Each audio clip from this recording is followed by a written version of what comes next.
Good afternoon, Pan and all present here. I, Vaishnavi Saxena. And I, Vedika Upadhyay, extend a warm welcome to all of you to this prestigious international conference. We are honored to have such a distinguished gathering of academicians, researchers, and industry professionals with us today. It is a great pleasure that we welcome our esteemed session chairperson, Dr. Ajay Kumar Dwivedi, currently working as an associate professor in the Department of Electronics and Communication Engineering, Nagarjuna College of Engineering and Technology, Bangalore, India. Have previously worked as an assistant professor, published book name Computational Methodologies for Electrical and Electronics Engineers. IGI Global International Publisher also published 30 SCI journal papers in the field of RF and microwave in peer-reviewed journals, 7 S Springer Scopus book, 3 journals, 7 IEEE conference papers.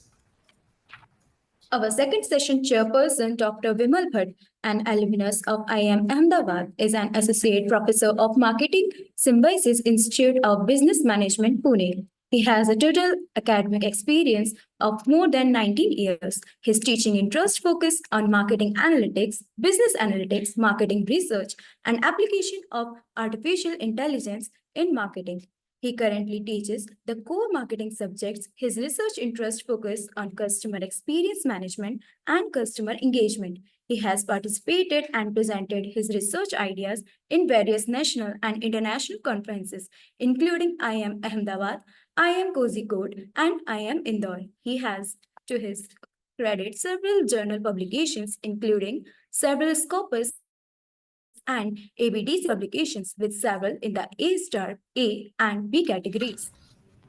To all our academic research scholars and distinguished guests, thank you for taking the time to join us. Your participation is crucial to the success of this conference as we come together to exchange ideas, present research, and foster collaborations that will drive innovation and growth. Our theme for this conference, VIKSIT Bharat, Role of Indian Business, aims to explore and discuss the multifaceted dimensions of a developed India. We believe that through our collective efforts and insights, we can pave the way for a brighter and more prosperous future. With kind permission, let us now start with the individual PowerPoints presentations. So, shall we start? Yes, Ami, you please start the session. Yes, please. Let us start. Good morning, Ajay sir. Very good morning, ma'am. Can you hear me, ma'am? Ajay sir. Hello, ma'am. Ajay Can you hear sir. me? Hello, ma'am. Vimal sir. Yes, I can hear you, ma'am. Very good morning. Very good afternoon. Good morning, sir. We heartily welcome you as a session chair here. Thank you so much, ma'am. So much, ma'am. So Thank we have introduced you to the team, and so now we are starting with the session. So we heartily welcome you and ask you to evaluate the participant based on the given criteria. Okay, sir? Right, ma'am. Sure. Thank you so much, sir.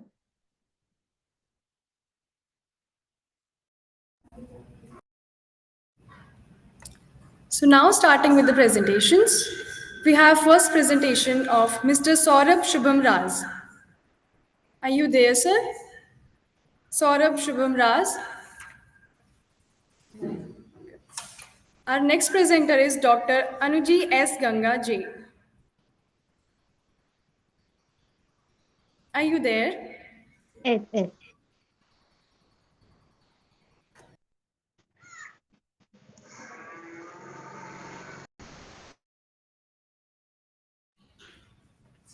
Dr. Anuji S. Ganga J. Yes, Are you I'm presenting? yes.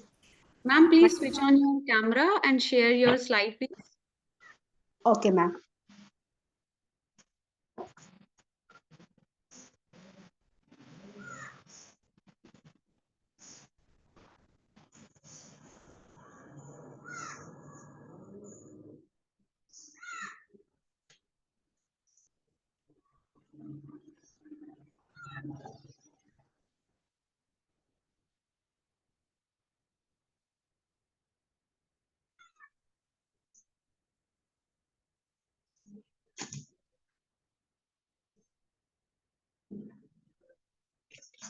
Hello.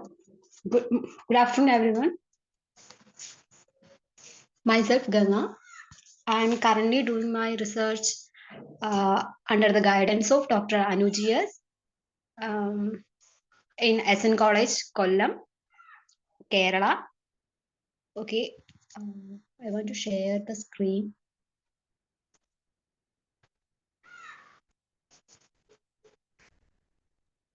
You are already sharing your screen. You only open up your presentation. Okay, ma'am.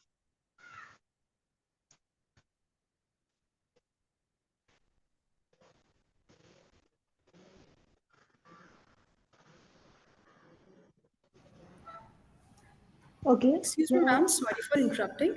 I just Okay. want to let all the dignitaries know that every participant will get 4 minutes to present, and after 2 minutes, we'll be like informing you with the beep or with the buzzer, like this, sir. Okay. So every participant will get 4 minutes. Okay. Yes, Ganga, please start with your presentation. Do the Okay. slideshow if possible. Okay.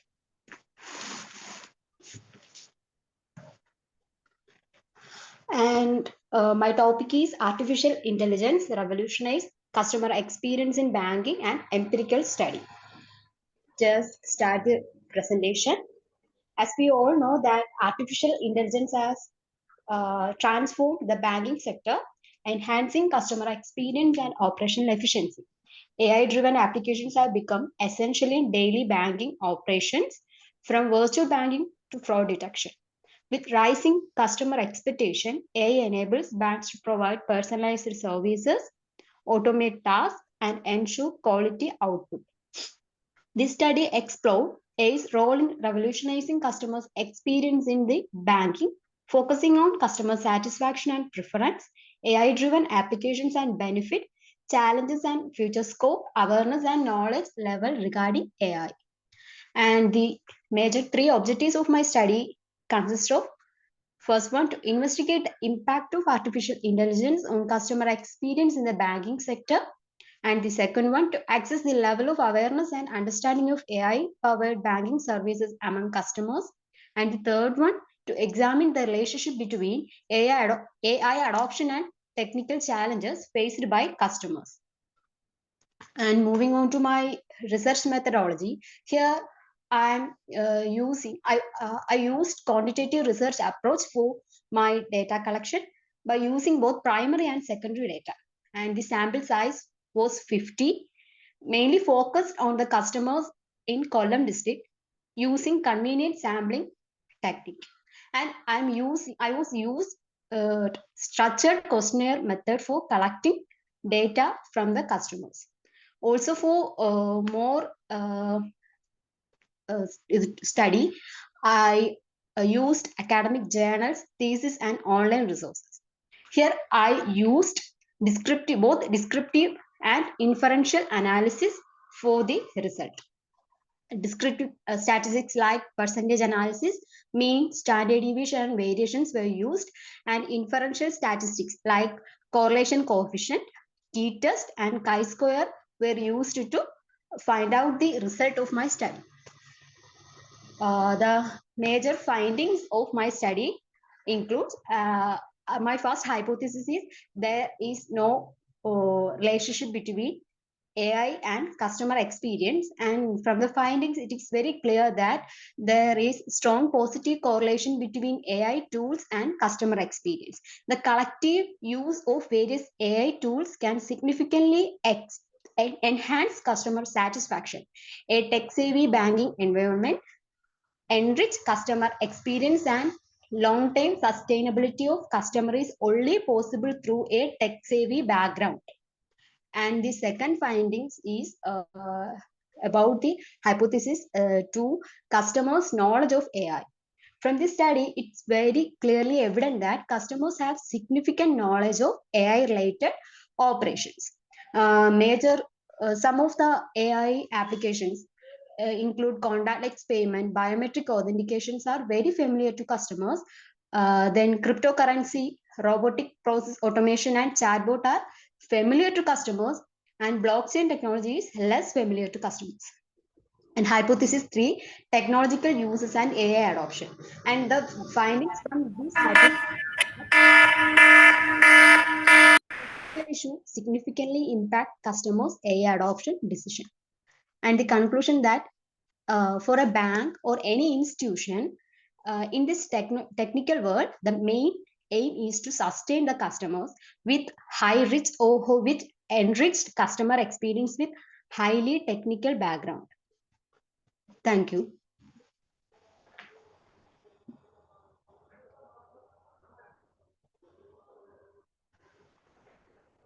Hello. Thank you so much, ma'am.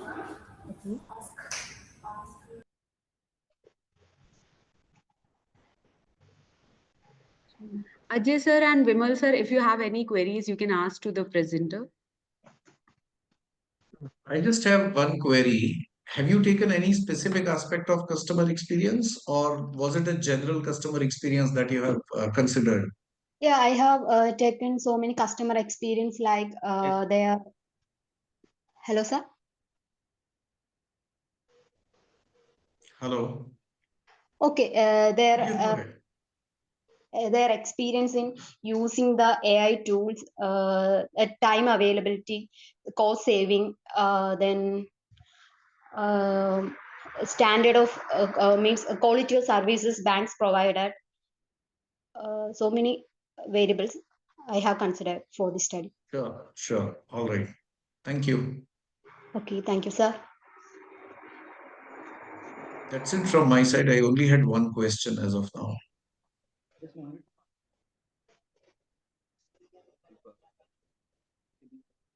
Sir, will you please? I can't hear what you had said.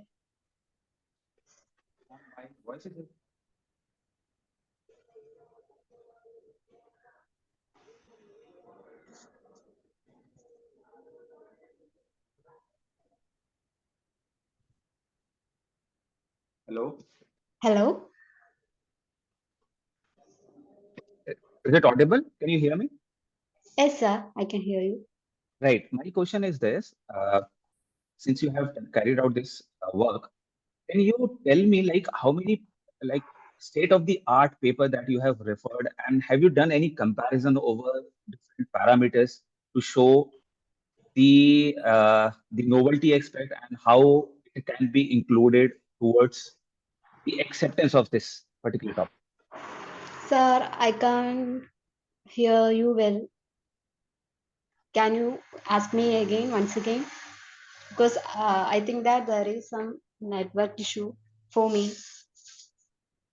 Right. Actually, I just wanted to know, have you done the literature survey for this particular topic where you have taken into the use of artificial intelligence? How many paper you have referred to come to the conclusion, or have you seen any work people have done over here? For sample, yeah, are you meaning?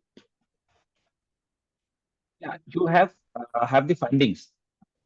I just wanted to know for how many data set or the previous papers or the state of the art you have followed up, you have gone through. Okay, sir. Let you please explain the question once again? Please, may I allow to speak? Madam Sir is wanted to know about the review of literature. How much review you can did on this topic? Okay, for actually my research topic is application of AI in banking sector. I am currently doing my review of literature for my thesis. At that time, I came to know about this presentation, and I already studied more than 50 review for my thesis. But for this customer-centric approach, I have taken seven review of literature from my study. I think it's 7 or 9. I can't remember it. Sorry, sir. It's okay, ma'am. Thank you. That's all from my side. Okay. Thank you, sir. Thank you, ma'am. Okay, thank you.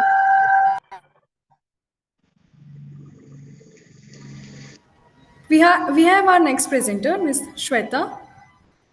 Are you there, ma'am?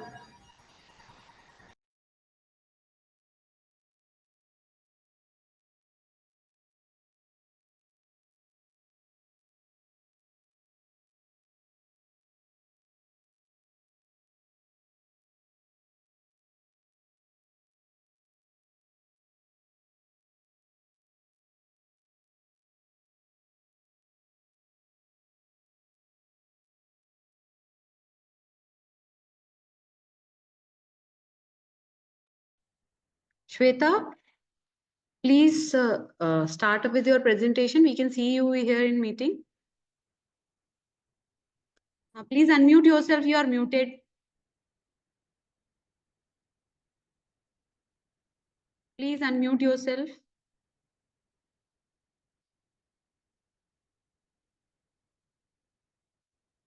Your camera is on, but your voice isn't visible. Sorry, audible.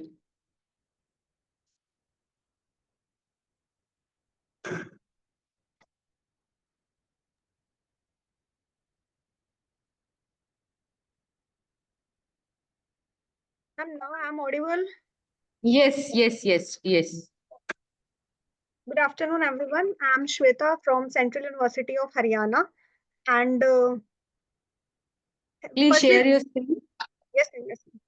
Share your screen. Open up the presentation.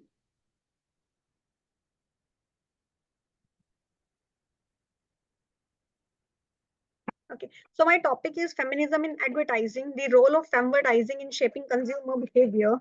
So advertising plays an important role in capturing consumers' attention in this intense competitive business environment. There are various ways to capture consumers' attention, and one of the popular ways is to focus on social issues and gain their attention. In recent years, feminism and gender equality has been increasingly used by the brands as advertising strategy, and this is termed as femvertising. Femvertising is basically a strategy used by the brands that promote female empowerment or challenges under gender stereotypes. Advertising first appeared in 2014 during the Adweek event in New York, US. And in addition to the creation of this new worldwide advertising award this subsequent year, it taps into the increasing demand for more inclusive and empowering representation of women in media. By offering insights for marketers looking to effectively engage with socially conscious audience, this paper adds to the larger conversation on consumer behavior and marketing strategies. So the objective of my study is to explore the factors impacting consumers' attitude towards advertising. And the methodology used for this study is the systematic literature review to study the factors that impact the consumer's attitude towards advertising. And the findings and conclusion of my study are first is masses involvement and gratitude. Both are the factors which impact the consumer's attitude towards advertising. And the study found that the masses involvement in advertising leads to the positive attitude towards advertising via gratitude. That means gratitude played a mediating role between the among the relationship between the masses involvement and consumers' attitude towards advertising. Next is perceived congruence and self-concept congruence. Congruence basically is the congruent between two things. That is perceived congruence means cause-related fit. That is the cause and the advertising message used by the brands, and self-concept is the your self-concept and the advertising message. So study found that the perceived brand congruence and the self-concept congruence positively impact the consumer's attitude towards advertising. Next is self-consciousness, need for emotions, and ad reactance. All attitude towards advertising.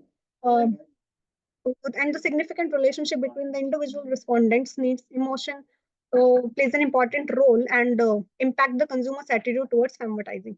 Ad reactance plays an important role in consumers' attitude towards advertising, and the study found that the as compared to the traditional advertisement lowers it leads to lower ad reactance among the consumers, which leads to the positive attitude towards advertising. Next is attitude toward feminism and self-identification as feminist. Both are different factors which leads to impact the consumer's attitude towards advertising. As per literature, consumers who found feminist and self-identified as feminist have positive impact on consumers' attitude towards advertising. And trust in ad also impact the consumer's attitude towards advertising. Those who found to have trust and it acts as a mediating variable between the age and the consumer's attitude towards advertising, and the results show that there is a direct link between the age, trust in ad, The older the consumers are, the less likely they trust ads, but the higher trust in ad did not predict a positive relationship between the positive impact on the consumer's attitude towards advertising. Next is consumer demographics, that is gender, age, education, and location. All the factors leads to impact the consumer's attitude towards advertising. Location leads to more the urban respondent are, more the educated they are, leads to positive impact on the consumer's attitude towards advertising. More education the respondent is leads to does not have any positive impact on the consumer's attitude towards advertising. Female consumers have more positive impact than men, and age does not affect the consumer's attitude towards advertising. Ad type is basically the tone and the style.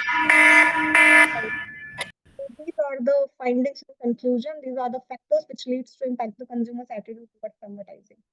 Thank you.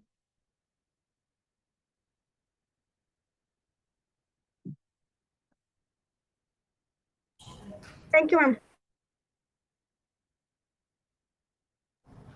Thank you, ma'am. Is there any queries, sir? I just have one question. Yes, sir. Thank you so much for the wonderful presentation, Shweta ma'am. I just have one question. What do you think? Do you think that the consumers tend to see this advertising campaigns as genuine efforts for gender equality, or do consumers also view these campaigns as a marketing campaigns which are trying to exploit the feminism for profit? Yes, sir. There is a factor called brand authenticity. If the consumer perceives that the brand is authentic and the brand, there is a factor called brand cause fit, perceived congruence between the brand and the issues they use in the advertisement. It leads to impact the consumer's attitude towards advertising. If they found the brand to be authentic, it leads to positive impact on the attitude. If they do not find the brand is authentic, it leads to negative impact. Thank you. That's all. That There is a that's the only factor question called I brand had. authenticity, sir. Sure. Thank you. Thank you, sir.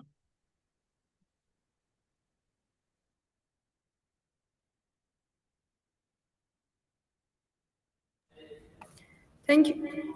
Thank you. Thank you, sir. Thank you, ma'am.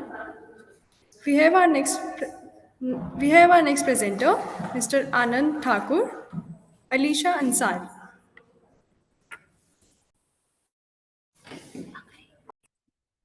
Good afternoon, ma'am.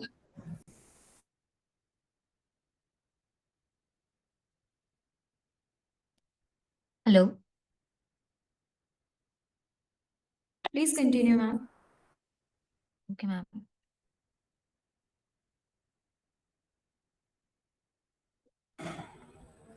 Mr. Anand Thakur, Ms. Alisha Ansari. Sir, ma'am, are you there? Yes, ma'am. Am I audible?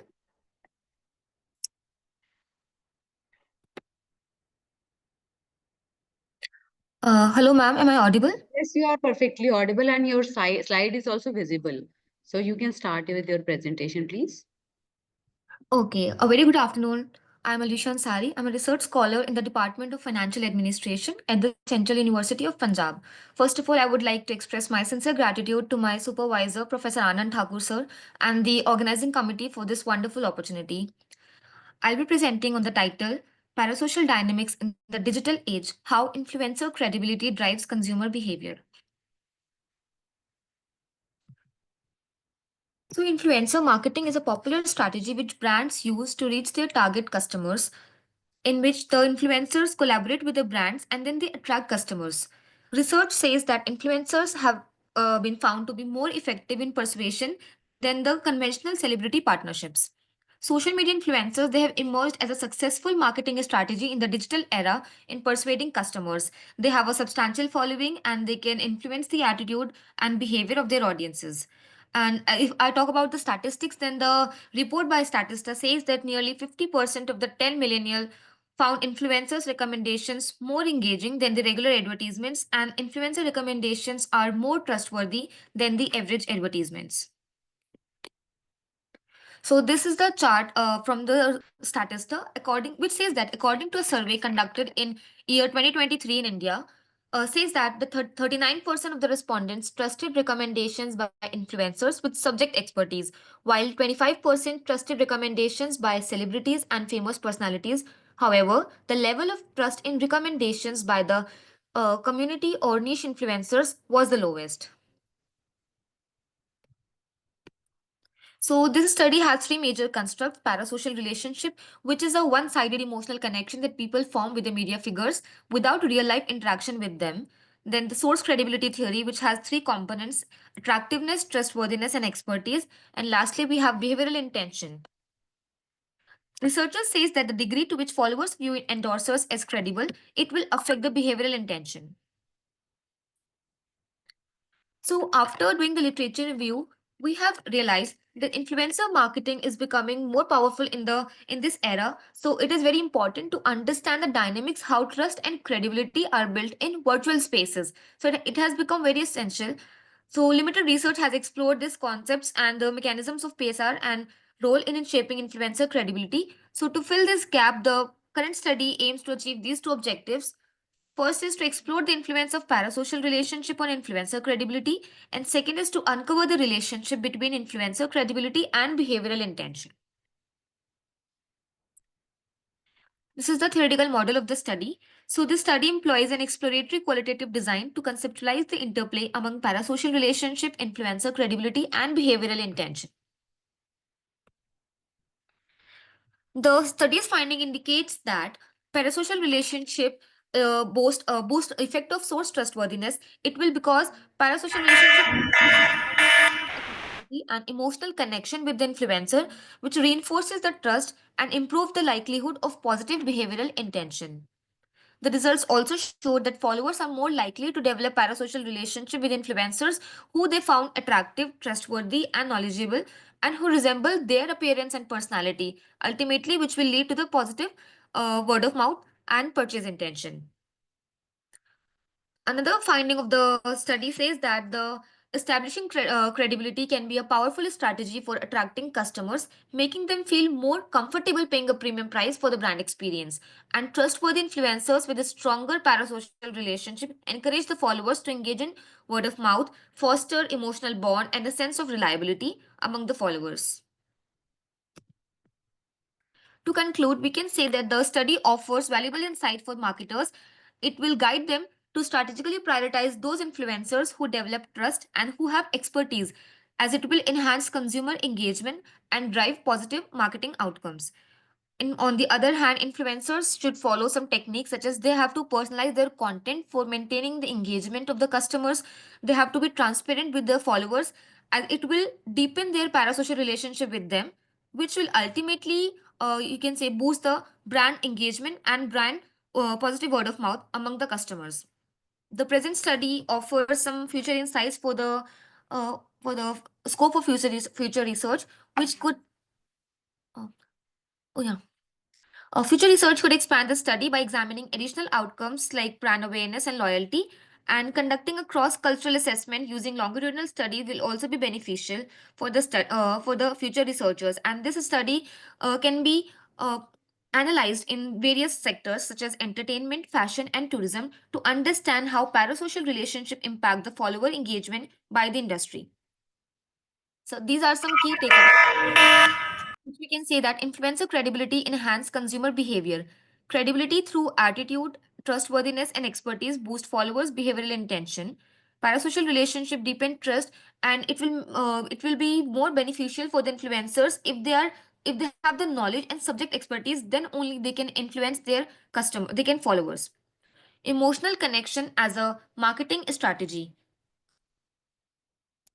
Creating emotional connections through personalized content, engagement, and transparency enhances influencer credibility, which will boost the attractiveness, trustworthiness, and the impact of their campaigns.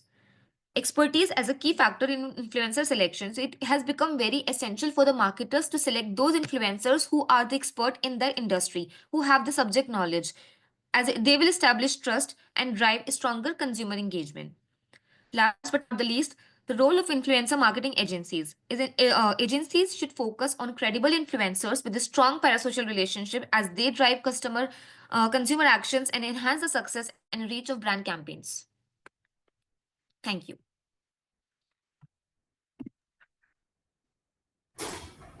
Thank you, ma'am. Sir, do you have any queries? Hello.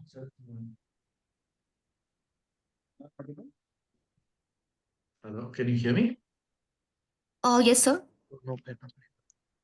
Yeah. So thank you so much, ma'am, for the wonderful presentation on influencer marketing. I just have one question. What do you think? There has to be a balance between influencers' authenticity and the increasing commercialization of their content.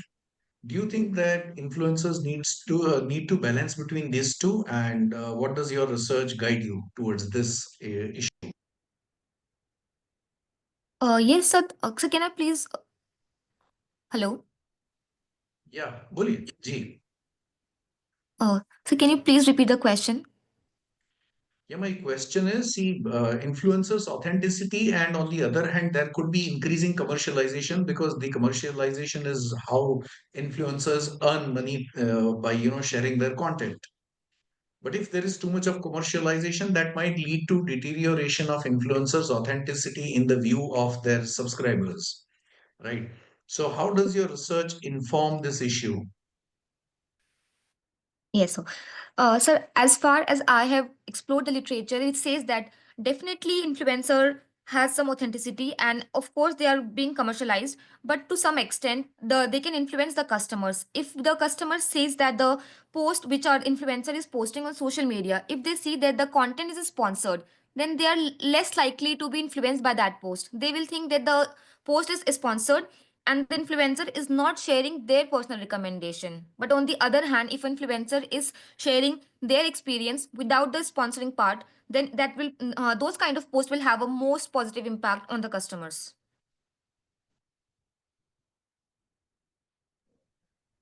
Yeah, sure. Thank you.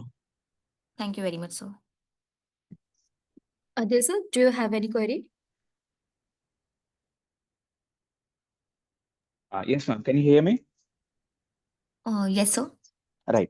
It was good presentation on a like upcoming topic. Nowadays, we do have a influence maximization. So have you done any literature survey or any study or any particular stage? I can figure it out. You people are belongs to a management background, so you will not get into the technical part. But do you have any idea what other tool the people are using for doing the influence maximization techniques? So the people are the marketers or the from customers' point of view? Marketers. So could you please repeat that word maximization? Which maximization? Influence. Influence maximization. Have you come across with this word? Uh, No.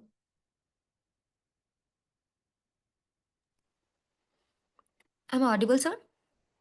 Yes, ma'am, please go ahead. Can you have any idea about influence maximization? Since you're talking about influencers, so how these influencers are maximizing the impact onto the social connectivity? How they are doing that? Do you have any idea? So, since there is a major construct in my study which says parasocial relationship, so they are influencing the influence maximization is becoming very much nowadays because of this parasocial relationship. Because as a follower, we develop that sort of emotional connection with the influencer that we think that they are like a family members. We feel very connected to them, and whatever recommendation they provide on their social media handles, whatever suggestions they provide about the brands, about their personal experiences with the brands, we got very much influenced with them. So based on this, because of I have read the literature on parasocial relationship, which says that influencer marketing is very much more persuasive because of this factor only. Influencers have developed that kind of connection with the followers that all their recommendations are taken as a personal, like they are my family member. This kind of connection the customers have built with the influencers. That's why the influence is very much today. Right, ma'am. Thank you so much. Thank you very much, sir. Thank you, sir. We have our next presenter, Ms. Korapati Anjali Reddy. Are you there, ma'am? Korapati Anjali Reddy. Yeah, am I audible? Am I audible?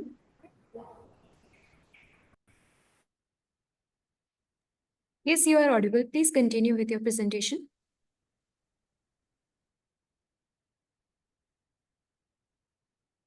Is my screen visible? Yes, please continue. Yeah, good afternoon, one and all. I'm Korapati Anjali Reddy, pursuing my MBA in Business Analytics from Christ University, Bangalore. So today my topic on journal article is leveraging digital transformation and personalization for marketing success and retail industry, insights from the recent trends. Coming to the introduction. So basically, the retail industry is undergoing a profound shifts as a digital first and then data-driven marketing strategies and replace the traditional approaches, which is fueled by the AI and machine learning and big data. So basically, these technologies allow retailers to process a large amount of data and enable high personalized marketing that anticipates customer needs and preferences. When it comes to personalized recommendation engines, targeted ads and retail media network empower brands to create unique customer-centric experience that drive satisfaction, loyalty, and engagement. Moreover, with the growing consumer demand for sustainability, retailers are integrating ethical practices into their strategies to resonate with value consciousness customers, particularly younger demographics, strengthening brand loyalty and reputation. So this evolution has made retail marketing more complex yet highly effective in the competitive landscape. Coming to the objectives of the study, there are four main objectives of this study that are examine the impact of digital transformation on retail marketing, which is by exploring how technologies like AI and machine learning and data analytics enable data-driven and customer-centric strategies. And next one is analyze the role of the personalized marketing, which is like a more customer engagement, sales, and through recommendations, and also target advertising and driving customer satisfaction and brand loyalty. Evaluate the effectiveness of omni-channel marketing, which creates a seamless customer experiences across online and offline platforms. And another one is investigate the influence of sustainable and ethical marketing practices on based on the consumer trust and loyalty, especially environmentally conscious customers. To access these strategies, enhance brand reputation and competitive retail landscape. Coming to the methodology that I have used in the article is data collection, which is both primary and secondary data preparation, where I was addressing the missing values, normalizing the quantitative data and coding qualitative data for analysis, and quantitative analysis, where I have used regression analysis, clustering, and predictive modeling, and qualitative analysis and model evaluation. The findings are impact of the data-driven marketing, and there is a success of K-means clustering, which demonstrates the effectiveness of well-defined customer segments in data-driven engagements and sales growth, and omni-channel marketing, and the importance of the sustainability. And the conclusion is transformative impact, where digital transformation, personalization, and sustainability are more essential for this modern retail marketing strategies. And the second one is strategic recommendation, where retailers who embrace data-driven insights, personal approaches, and ethical practices are better positioned for sustained growth and customer loyalty. And the competitive advantage, where they can maintain consumer value, is a crucial for maintaining the competitive edge and optimizing the marketing effects. Thank you.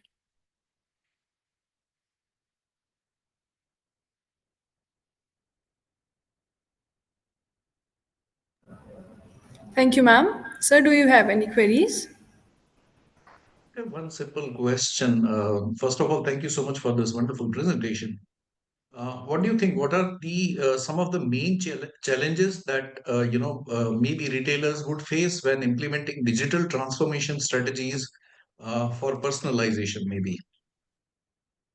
So, sir, I would take the example of Zepto. If you come to the Zepto recently, there is a customization added where when you will search a example like any dish like chicken soup or something, immediately you will get all the items like what are required for the chicken soup immediately. When we go to a retail marketing or retail shop, we doesn't sometimes we may forget some items and we may get confused to buy whether some ingredients or not. So when it comes to the retail. Personalized marketing, maybe through this you can actually get more efficiency ingredients or whatever the items you are required. Yeah, thank you so much.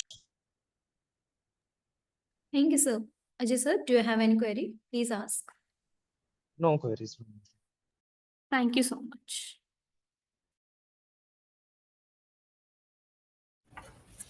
Thank you, sir. We have our next presenter, Dr. Girish V, Ms. Thanuja V.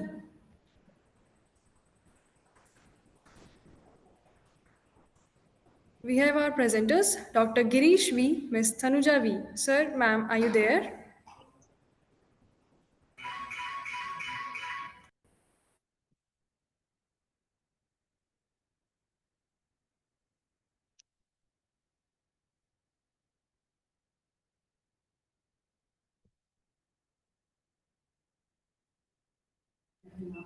Ma'am, can you please unmute?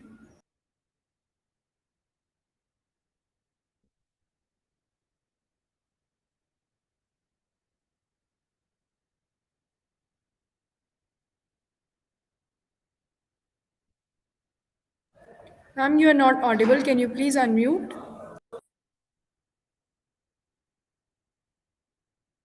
Okay. Am I audible now?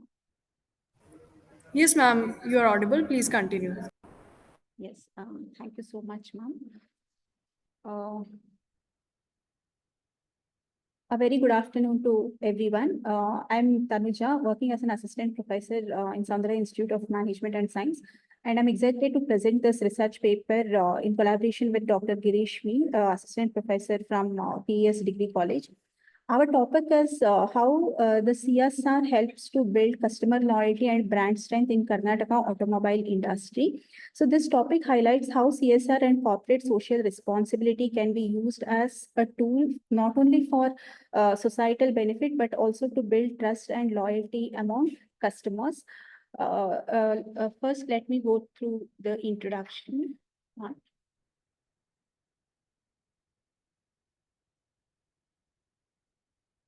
One second.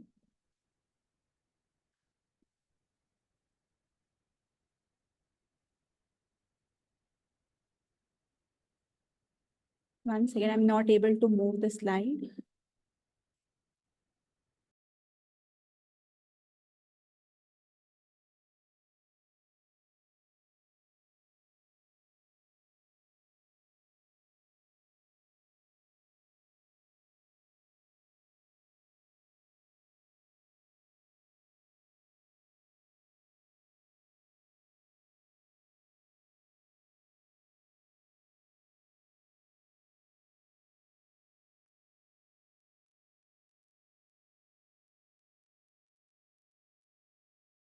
Okay.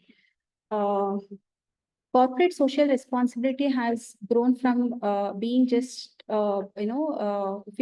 philanthropy to becoming a key strategy for business success. Companies now use CSR to address social. Ma'am, am I audible? Yes, ma'am, you're audible.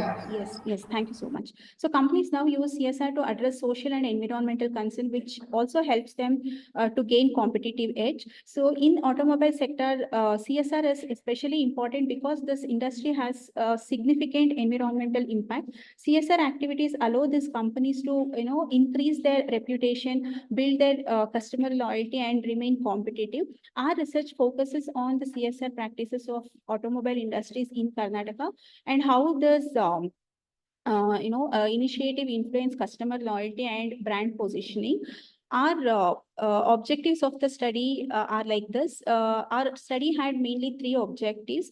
The first one is to find out how CSR activities improve customer loyalty. And the second objective is like to understand how the CSR strengthens a company's brand in the market, that is brand positioning. And the third objective is like to evaluate how effectively communicating CSR efforts changes consumer perceptions. So these objectives helped us to conduct this survey.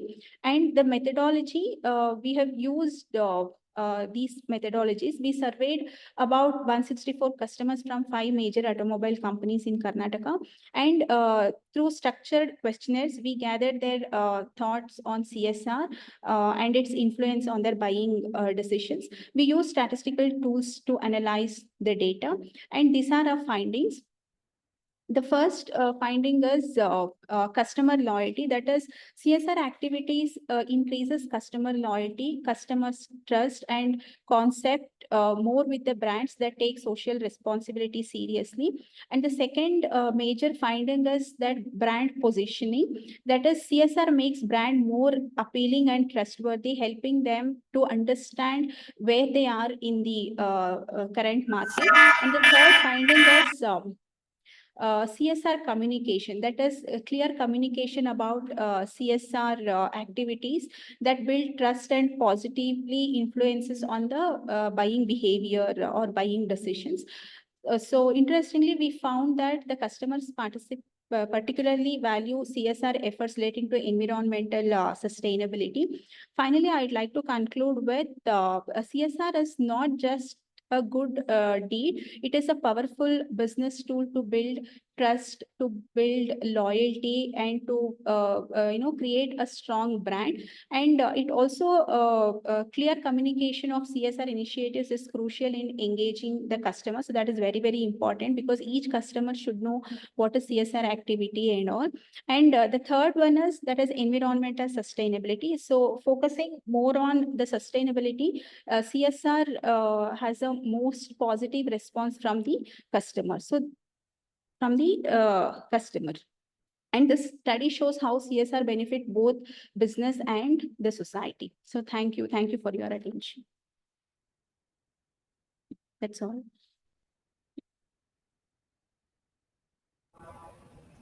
Thank you, ma'am. Any queries, sir? Just have one simple question, but before that, thank you so much for this presentation. I just want to understand, how does your research inform? What do you think? Do customers prioritize CSR initiatives, sorry, when choosing between competing brands? Or No, is sir. CSR a secondary factor, more of a secondary factor than primary? Yes, yes.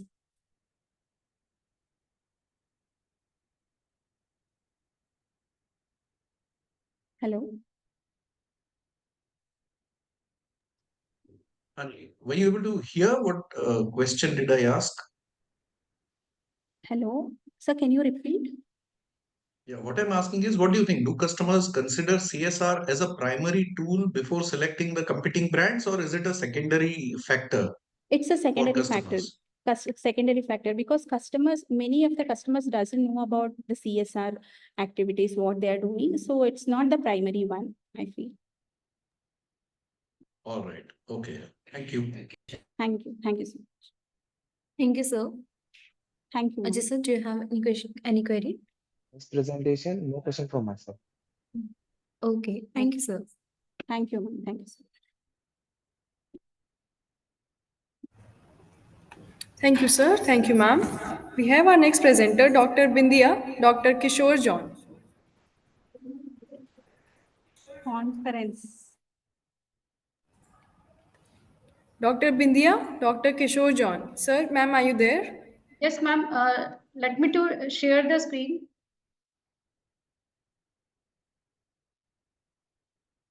Actually, the another participant has shared the screen. That's why I'm not able to share it.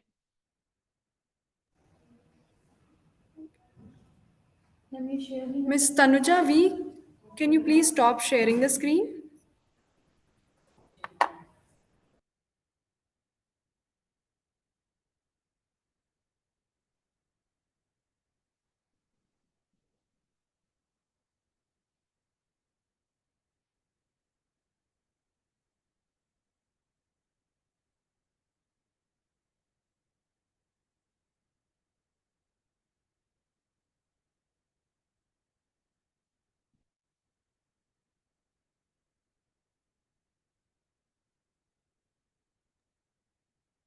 I stopped this screen sharing, ma'am. Yes, ma'am. Yes. Is my PPT visible to all? Yes, ma'am, Yes, your ma'am. PPT is visible. Okay, very good afternoon to the organizer for giving this opportunity to present the paper. I, Dr. Bindia from Medicaps University, Associate Professor, Medicaps University, and Professor Kishore John, Director from Madhya Pradesh Bhoj University, are here to present the paper on Indian business global outreach. the case study of automobile companies. So VIKSIT Bharat represents India's inspirational visions to bring to becoming a global economic powerhouse. It emphasizes strengthening industries, leveraging technology, and positioning India as a leader in global marketplace. Globalization has reshaped the landscape of traditional and digital marketing, allow businesses to connect with customers worldwide through social media and search engine optimizations. And marketers are adopting strategies as per their regional preferences, fostering effective communications with global audience. So, like this, in this research, we have taken. This is a we have both we have collected through a case study. We have employed a case study approach in which we have taken we have taken three companies, Mahindra, then it is Maruti Suzuki and Tata Motors. In this study, we have employed the quantitative, secondary data, qualitative, quantitative data analysis with thematic analysis, and a PESO model is applied to know the effectiveness of digital marketing, how the companies are going for a global outreach. So the PESO model, paid, earned, shared, and owned media, is highly relevant in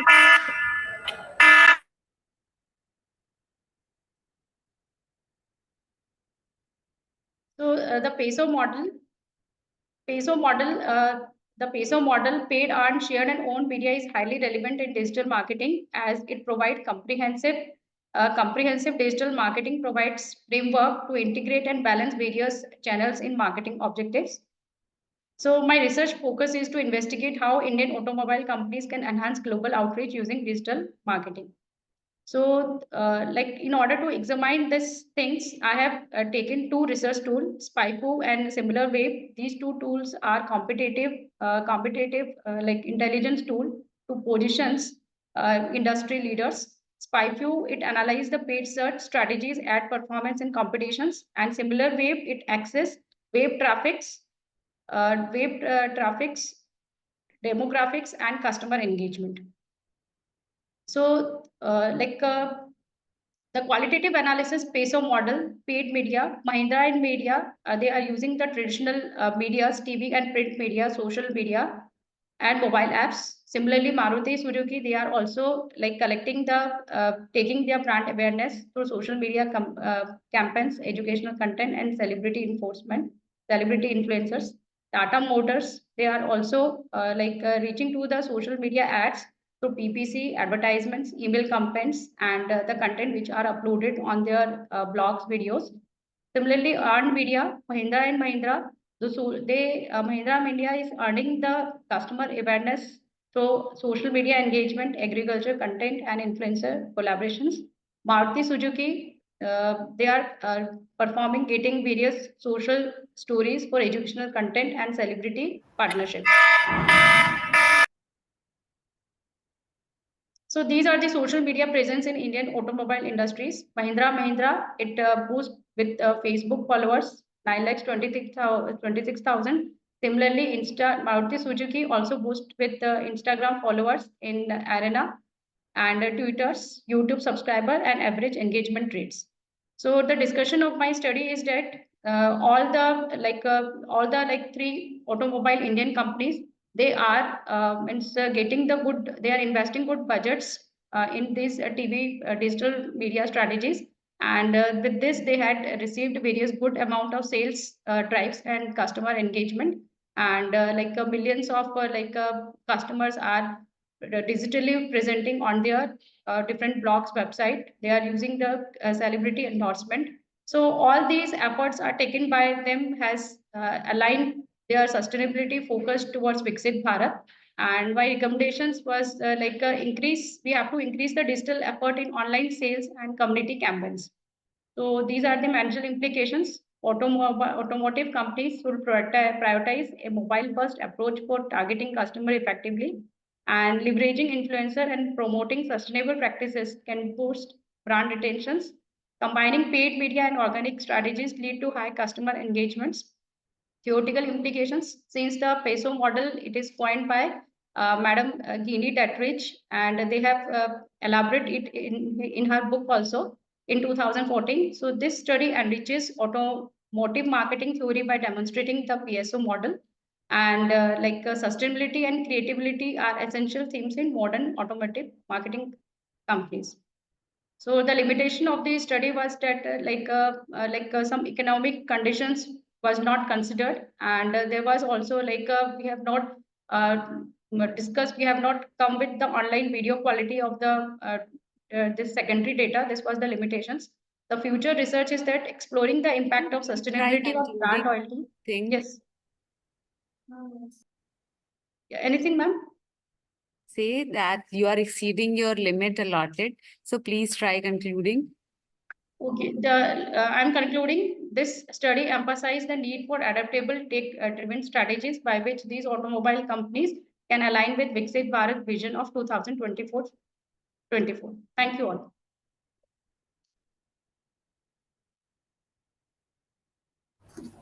Thank you, ma'am. Sir, any queries?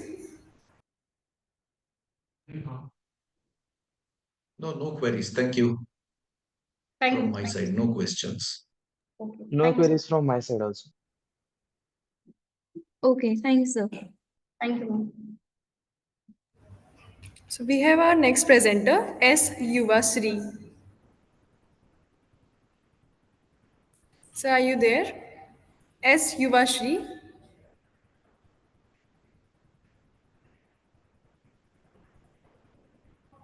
Next presenter, Miss Menika.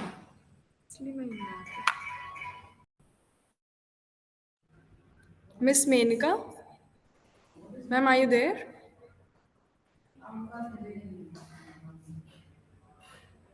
Miss Poonam Shukla. Miss Yes, ma'am. Poonam Shukla. Ma'am, Yes, are you ma'am. there? Yes, ma'am.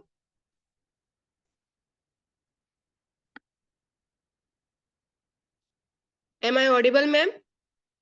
Yes, you are audible. Please continue with your presentation. But my presentation is not showing in screen. You Hello? need to share your screen. Please share your screen. Sorry, ma'am, I'm not able to share a screen. Actually, I'm outside of my house. Okay, so are you giving your presentation? Yes, ma'am. Can I start? So without sharing your PPT, you will be giving your presentation. Ma'am, Okay. I already said. Okay, so wait, we'll be opening your and then you present. Wait for a second. Till then, we are calling the next participant. Just hold for a second. Okay, ma'am. Next participant, Kaushal Soni Verma, Dr. Ritu Marwa. Kaushal Soni Verma, Dr. Ritu Marwa. Good afternoon, everyone. Am I audible? Yes, Yes, ma'am. You are audible. Let me share the screen.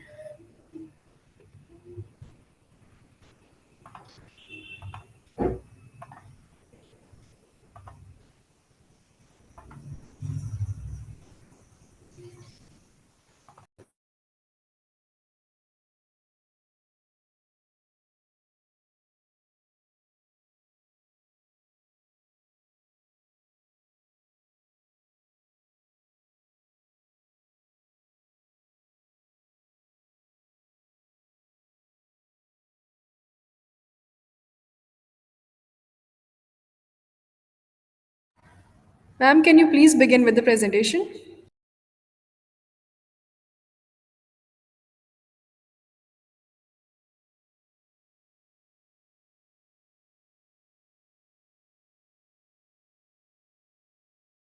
Ma'am, please unmute yourself.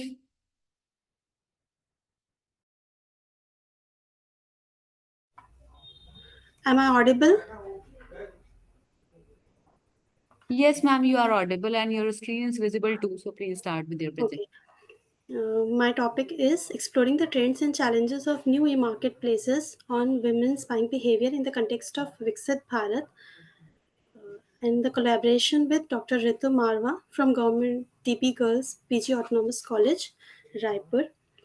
As we know, the expansion of e-marketplaces has transformed the consumer purchasing behavior across all the demographics, with women becoming an increasingly crucial consumer segment. So, I have focused my research based on the consumers, basically on the demographic women consumers. With the vision of Viksit Bharat 2047, the Indian government focuses on transforming the India, including the four key pillars: the poor, youth, farmers, and women. India's digital transformation has greatly empowered women consumers, with e-marketplaces playing an important role in promoting inclusive economic growth with the rise of online shopping. As we all know, the women consumers are active consumers in their households. They take the decision in household shoppings. So their contribution in the e-marketplaces is also important, and it is also important for the e-marketers, e-business persons to know their buying behavior, so they can improve their facilities for the women consumers. As women consumers look for value of money, fairness, health, and wellness, the growth of e-marketplaces has made it easier for women to access a wide range of product and services. The e-commerce has significantly transformed the way consumers behave when purchasing goods. We all know that e-marketplaces or e-market are virtual platforms where many buyers have range of diverse products. My objective of the study is to explore the evolving trends shaping the women's buying behavior in new e-marketplaces, to analyze the influence of e-marketplaces on women's buying behavior, and to identify the challenges encountered by women in navigating the e-marketplaces. Uh, Comes up to the methodology of the study, I have adopted a descriptive research design, and in which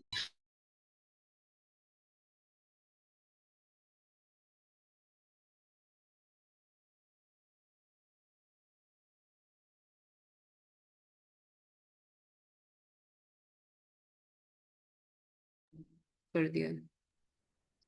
Please unmute your mic. हाँ, उसको mute।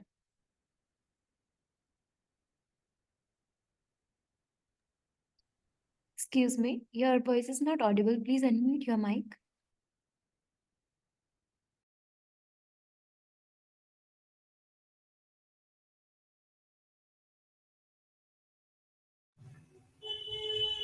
is there any technical glitch, I guess? Ma'am, I am audible? Yeah, please continue. Okay.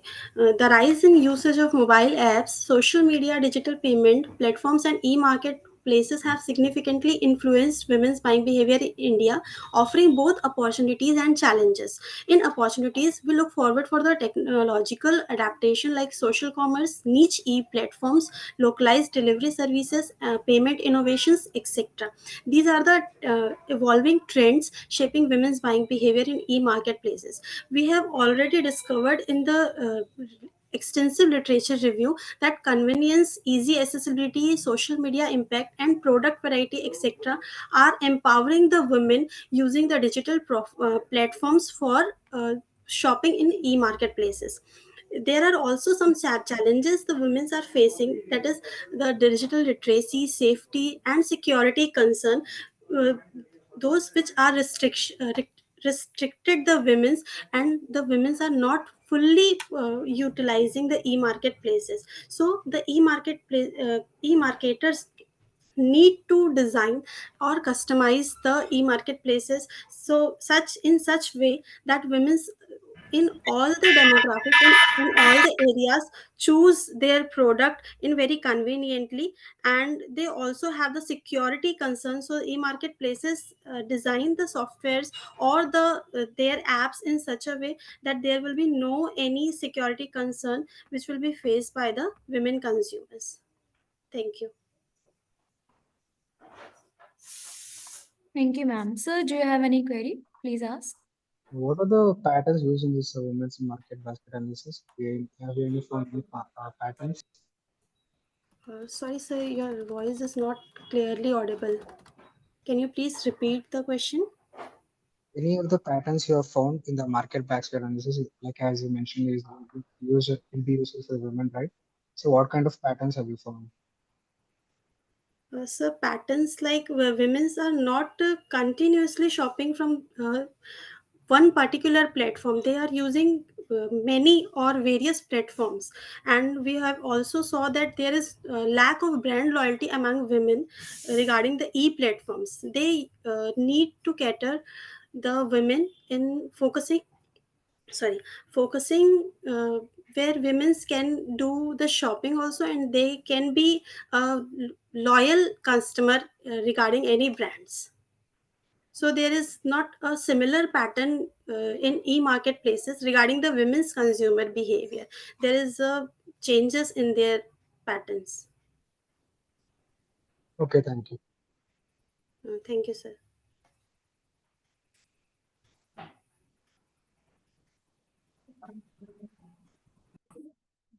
Thank you, sir.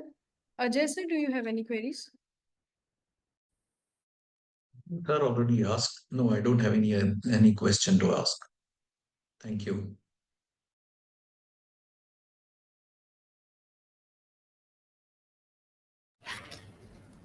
We have our next presenter, S. Yuvashri.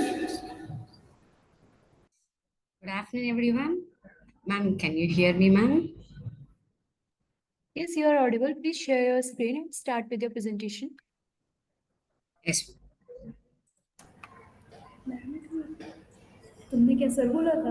Ma'am, is it visible, ma'am?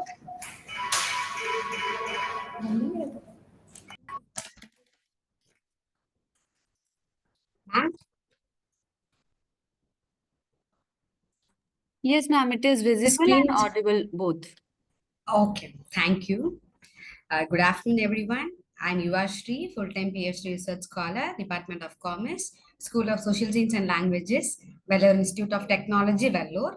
I'm doing under the guidance of Dr. V. Selvam, Professor, VIT, Vellore. I'm doing on the topic examining social media impact on digital advertising of agriculture products. So this study examines the impact of social media on digital advertising of agriculture products. Since the social media is a platform that facilitates communication between users for sharing the information, these platforms are being used by farmers to exchange knowledge about farming methods and for buying and selling the produce. The sites, the platforms are like Facebook, WhatsApp, Twitter, Instagram, and YouTube. In India, there are 751.5 million internet users. The users at the beginning of 2024 with a 52.4% internet penetration rate. Digital technologies are significantly reducing the information and time estimated between the buyers and sellers. Digital media is used by farmers as means for facilitating distance communication with agribusiness, other farmers, and agriculture experts. Social media in agriculture marketing, in order to address, is addressing some problems in the field. Agriculture producers and marketers can determine and analyze the vast volumes of data to figure out the customer's perception in accordance with the development of technology in the agriculture sector that leads to the sustainable growth. Objectives of the study: to examine the consumer perception in digital advertising using agriculture produce through social media, to study the role of social media and its importance in digital advertising of agriculture products. Methodology: nature of the study is descriptive study. Source of data: I have collected both primary data and secondary data. Sampling method is convenience method. Sampling size is 90 respondents. Sampling area: individuals in Vellore. Data collection: structured questionnaire with target population. Data analysis: statistical techniques with percentage analysis, frequency distribution, one-way ANOVA and t-test. Questionnaire design: the questionnaire is designed in such a way that it satisfies the needs and wants of the research. Statistical tool is SPSS. Hypothesis of the study: null hypothesis: there is no significant relationship between gender and impact on digital advertising for agriculture products. Alternative hypothesis: there is a significant relationship between gender and impact on digital advertising for agriculture products. This table shows the t-test results. The t-test for the comparison of gender of the respondents and the impact of social media and digital advertising for agriculture products. So the calculated p-value is 0.781, which is greater than 0.05. So here the null hypothesis is accepted. Therefore, there is no significant relationship between the gender and the impact of use of social media and digital advertising of agriculture products. It is because the p-values associated with the in the t-test is greater than the significant threshold of 0.05, which means the observed difference in the mean responses between gender is likely due to the random variation rather than actual gender-based difference in the perception or the usage. According to the data analysis, it is inferred that many of the consumers have an account in social media and most of the respondents are female. Most of the respondents use Instagram, followed by YouTube and Facebook. 63.3% of the respondents look for the content and digital advertising. There is a positive impact on digital advertising of agriculture products. There is no relationship between gender and impact on digital advertising of agriculture products. Conclusion: social media will play a major role in the agriculture sector by giving by leading it to have a sustainable growth in the agriculture marketing processes. So the findings shows that consumers were first encouraged in purchasing agriculture products through social media. In this study, we also conclude that there is no significant relationship between the gender and the impact by the t-test value that we obtained. And others who are thinking about using social media in order to advertise, that is farmers or farmers producers organization, that is FPOs, may benefit from my studies findings. So both the farmers and the consumers both can use social medias and for advertising their products and for buying the products. So the farmers, that is farmers and farmers producers organizations, they also use Android phones to gain access to various internet services and social media platforms. So from this, I suggest some one or two points, that is these digital advertisers should earn the emotional connect to the consumers and also should eliminate the insecurity feeling of the consumer by providing good quality agriculture products by avoiding the advertising of duplicate agriculture products. And thank you. Thank you, ma'am. Sir, do you have any query? Please ask. Actually, in agriculture, like some people, some farmers won't be educated. So in such cases, what can be done? So there can be given training programs or training sessions by the FPOs, APMSCs that are there in the respective states. Okay. Sir, do you have any query?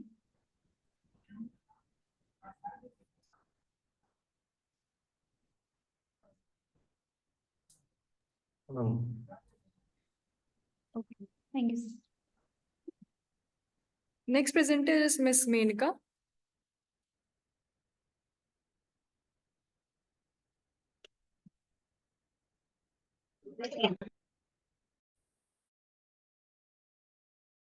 Miss Menika, are you there, ma'am?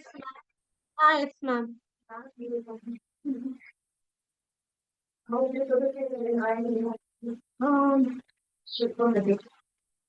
One second, ma'am. I could not share my screen.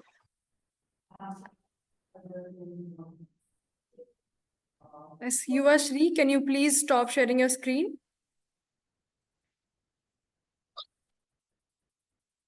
Yes, ma'am.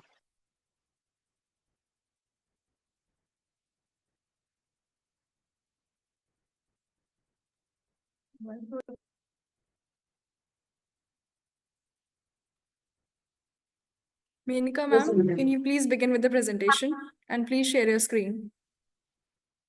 Ma'am, I could not.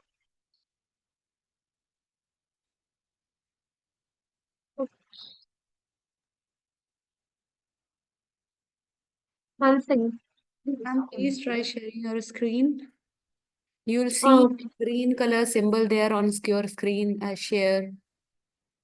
Okay, can you say it, ma'am? Yes, it is visible and you are audible too. So please start with the presentation. Okay, ma'am. Can I start? Yes, ma'am, you can start. Okay. Uh, Good morning, good afternoon to one and all present here. I am Menaka, Research Scholar, Department of Commerce, Vellore Institute of Technology, under the guidance of Dr. B. Selvam, Professor and Associate Dean, Department of Commerce, SSR, Vellore Institute of Technology, Vellore. My research topic is impact of artificial intelligence on consumer buying behavior and perceptions in e-retailing. Introduction. In today's scenario, online shoppers have increased significantly. As a result, retail is seen with more than 5 billion people using the internet worldwide. The retail industry has used artificial intelligence-based services such as voice assistant, chatbot, personalized suggestion to improve customers' shopping experiences as a result of the noticeable increase in e-commerce transactions. According to the European Commission, artificial intelligence is a group of technology that integrates processing power, data, algorithms. India's e-commerce is expected to develop at a common annual growth rate of 18.7% from 12.2 trillion in 2024 to 24.1 trillion in 2028. The study aims to close this gap by offering about the ways in which how impact of artificial intelligence on consumer buying behavior and perception in e-retailing and ultimately influencing the intentions to make the purchaser. This graph shows attitudes towards brand uses of generative AI among US adults 2023. My objectives are to study the demographic profile of the respondents, to investigate the impact of artificial intelligence on consumer buying behavior and perception in e-retailing. And methodology is nature of the study is descriptive. Source of data is primary data was collected through a structured questionnaire. Secondary data was collected through various sources like articles, websites, and newspaper. Sampling method, convenience sampling. Sampling size 40 samples were collected. Sample area value district were collected from the public using AI in e-retailing. Questionnaire, structured questionnaire using 5-point Likert scale, statistical tool like frequency distribution, percentage analysis, and t-test, and statistical software used is SPSS. The findings is the results of this investigation shows that 70% of the consumer are influenced on consumer buying behavior through artificial intelligence. Female respondents were more influenced by AI on consumer buying behavior and perception in e-retailing. 16 responses were neutral in higher personalization. And null hypothesis, here my result is like null hypothesis is accepted. Hence, there is no relationship between gender and artificial intelligence on consumer buying behavior and perception in e-retailing because my result is zero, above the 5% level. So there is no which is more than the hypothetical value. Therefore, the null hypothesis is accepted, hence there is no significant relationship between gender and AI on consumer buying behavior and perception in e-retail. Therefore, all the respondents in my study are not influenced on AI on consumer buying behavior and perception in e-retail. Conclusion, in e-retail, artificial intelligence has shown itself to be a powerful tool for raising customer happiness. AI helps e-retailers to fulfill the growing demands of contemporary consumers by providing a personalized experience, expanding customer support, and enhancing product discovery. AI technology integrates, improves company, and increases consumer satisfaction. Thank you. Thank you, ma'am. Sir, do you have any query? Please ask. Next one, what is your detailed results have you found in this? Sir, I can't get you. Like exactly what results have you found in this? I have found that there is no significant relationship between gender and the impact of consumer buying behavior and perception, sir. There is. Okay, thank you. Oh. Vimal sir, do you have any query? No, no questions from my end. Thank you. Thank you, sir. We have our next presenter, Poonam Shukla.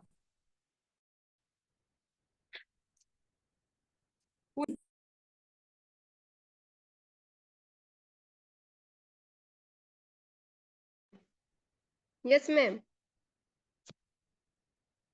Hello. Yes, ma'am, you're audible. We are sharing your screen by our end. Okay, ma'am.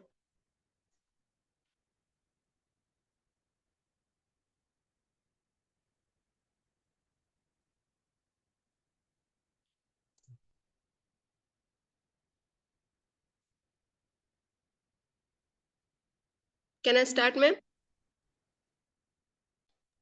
By then, we have our presenter, Dhruv Vajpayee. After that, Poonam Shukla, ma'am, you will be ready.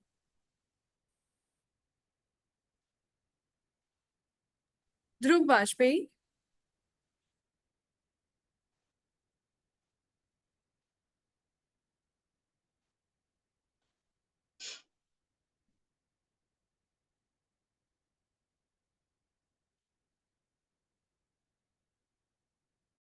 Ma'am, what is...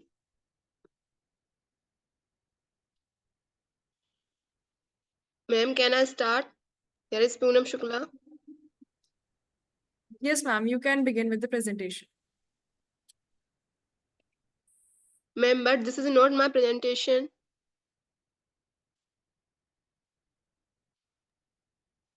Yes, ma'am, we are sharing your presentation. Kindly wait a minute. Okay, ma'am.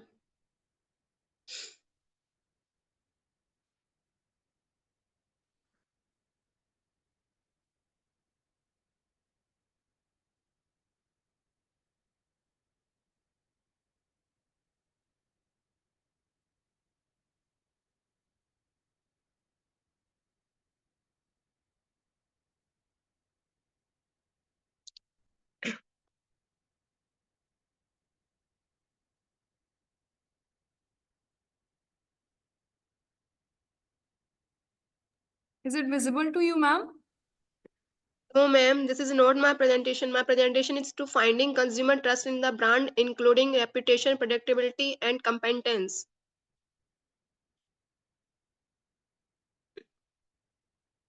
Is this Poonam Shukla Research Scholar, Jawahar University? Yes, ma'am, kindly wait. We have our next presenter till then, Shashi Yadav, Professor Naval Kishore.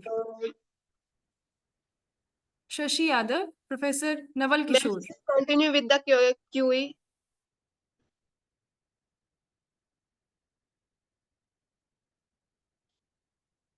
Ma'am, I am already read.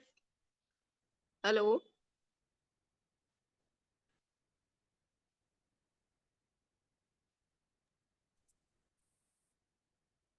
Ms. Poonam Shukla, ma'am, please wait. Shashi Yadav, Professor Naval Kishore, are you there? So we have our next presenter, Ms. Mamta, Professor Aditi Sharma Kajal. Yes, ma'am. Ma'am, please begin with your presentation and share your screen.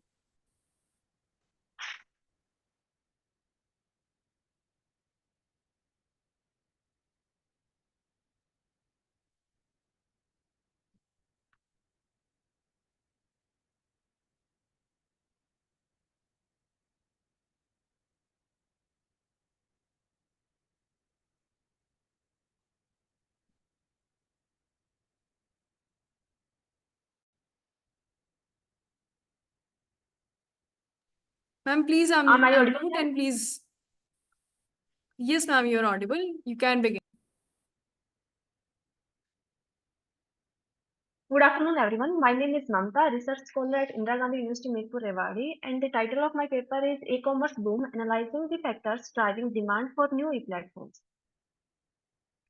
Due to increasing internet user base and favorable conditions, India has a lot of potential in the e-commerce industry. According to Statista report, market value of the e-commerce industry in India was 123 billion US dollar in 2024. According to India Brand Equity Foundation, India has around 936.16 million internet subscribers, including about 350 million mature online users actively engaged in transactions.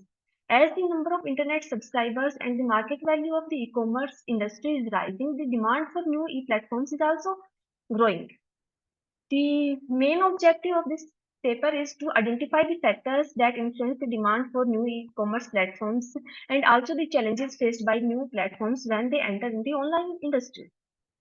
This paper has followed secondary research approach and the data has been collected from academic articles and credible online database including Statista, Google, TMS, World Bank, McKinsey, Global Institute, trends to support the quantitative analysis of e-commerce growth, mobile adoption, and market trends.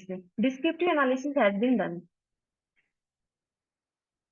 After analyzing different reports and research articles, the main factors arising the demand for e-commerce platforms to enter market includes changing consumer preferences, like demand for fast delivery services, more efficient e-commerce experience, personalization services, etc. Technology advancements with AR and VR technologies, customers can stimulate in-store experience, allowing customers to visualize products in real time. Market saturation and the niche segments. As major e-commerce platforms dominate journal categories, there is an increasing demand for niche platforms catering to specific audience like organic foods, sustainable fashion, handmade crafts, etc. Digital payments and financial inclusion. Digital payments has made it easier for customers to trust new e-commerce platforms.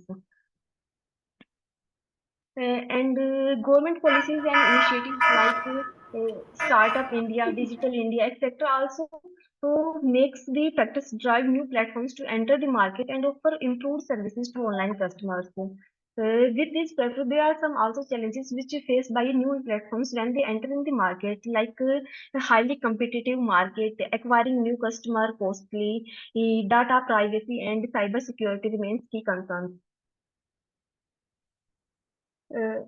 Despite facing logistic customer acquisition and competitive challenges, new customers have opportunity to get a market share by addressing niche demands. With a focus on personalization, security, and innovative marketing strategies, new e-commerce ventures can thrive in an increasing competitive landscape.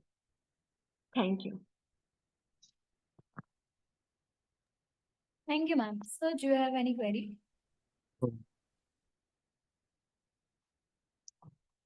Vimal sir, do you have any query?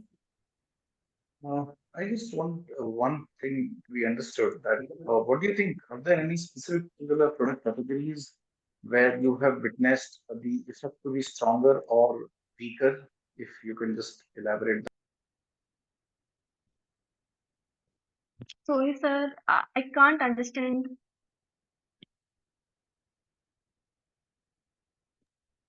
Hello, can you hear me? Hello, sir.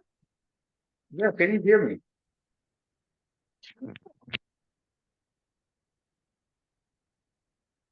Am I audible? Yes, sir. All right. Now you are. All right. Thank you. So I understand we have studied what consumer ethnocentrism, and we also tried studying how does country of origin affect. So I wanted to understand if this effect has, does product category have any effect on this? Do you think for certain product categories this effect might be stronger or weaker? Sorry, sir. I understand. That's fine. All right. No problem. That's okay.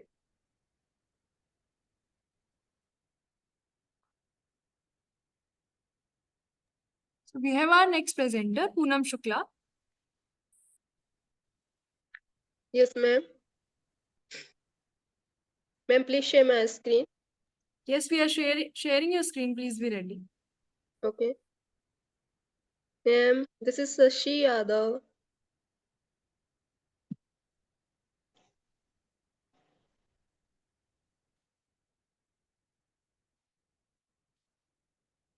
Ma'am, can I start without screen?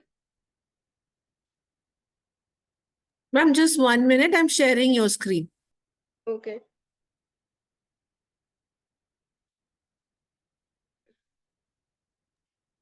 Shashi Yadav, kindly wait for your turn. We will go for Ms. Poonam Shukla and then we will carry on with you.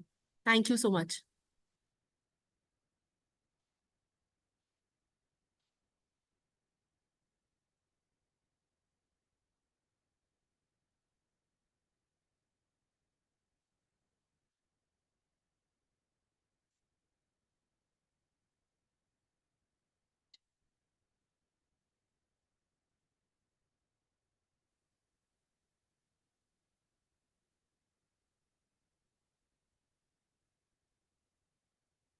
Yes, ma'am, my screen is visible. Can I start?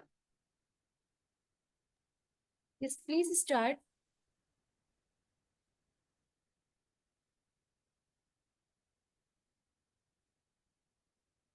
Okay. Here is Poonam Shukla, research scholar from Jawahar University. My topic is to finding consumer trust in the brand included reputation, predictability, and competence. The next slide, please.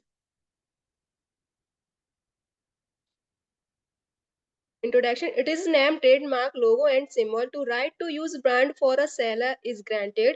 It is different from patents and other assets, for example, copyright. It is include expiry date and sale to brand in market and their sell with cost and competitive basis. The concept of trust is expectation from one to other on a specific duration, and tasks with expectation vary between low and high rating scale. It is also called the risk because trust is depending to other and it is not sure to success.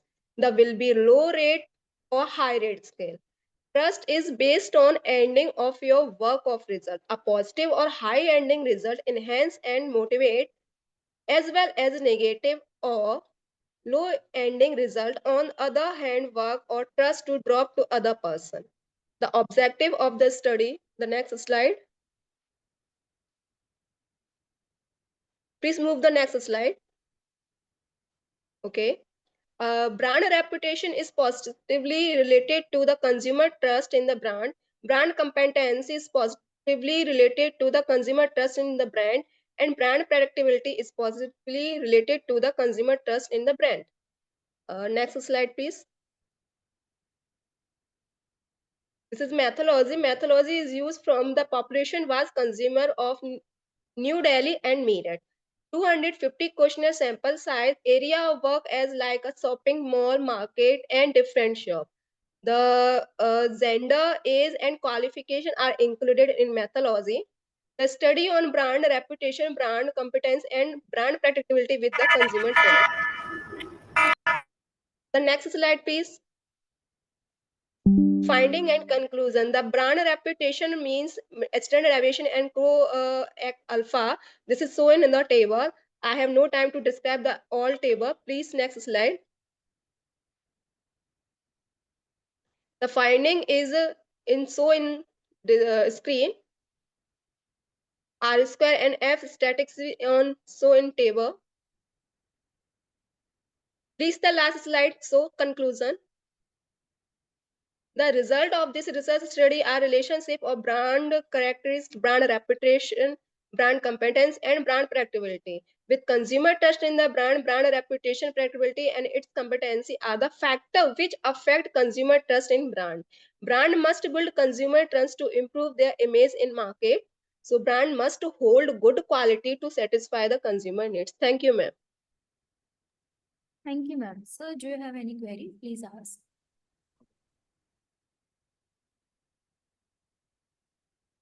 One question. What do you think, based on your findings, how does a lack of trust affect the consumer behavior? Does it affect their purchasing decisions or does it lead to brand switching What does your finding support?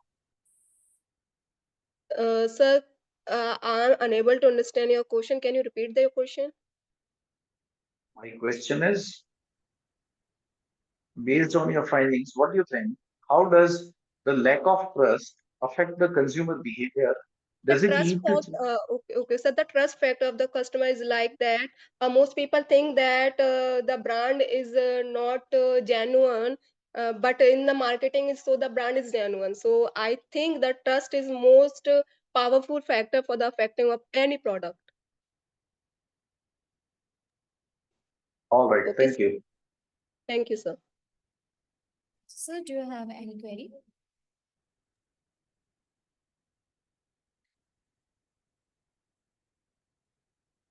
Sir, do you have any question you can ask?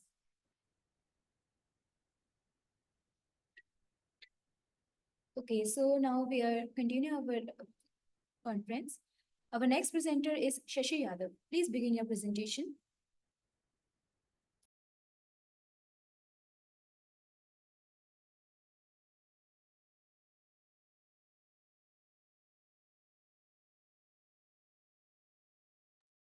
You are not audible. Please, can you unmute your mic?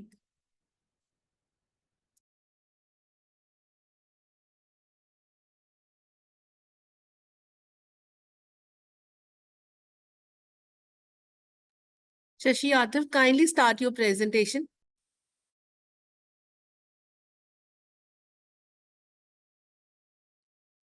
Unmute your mic, please.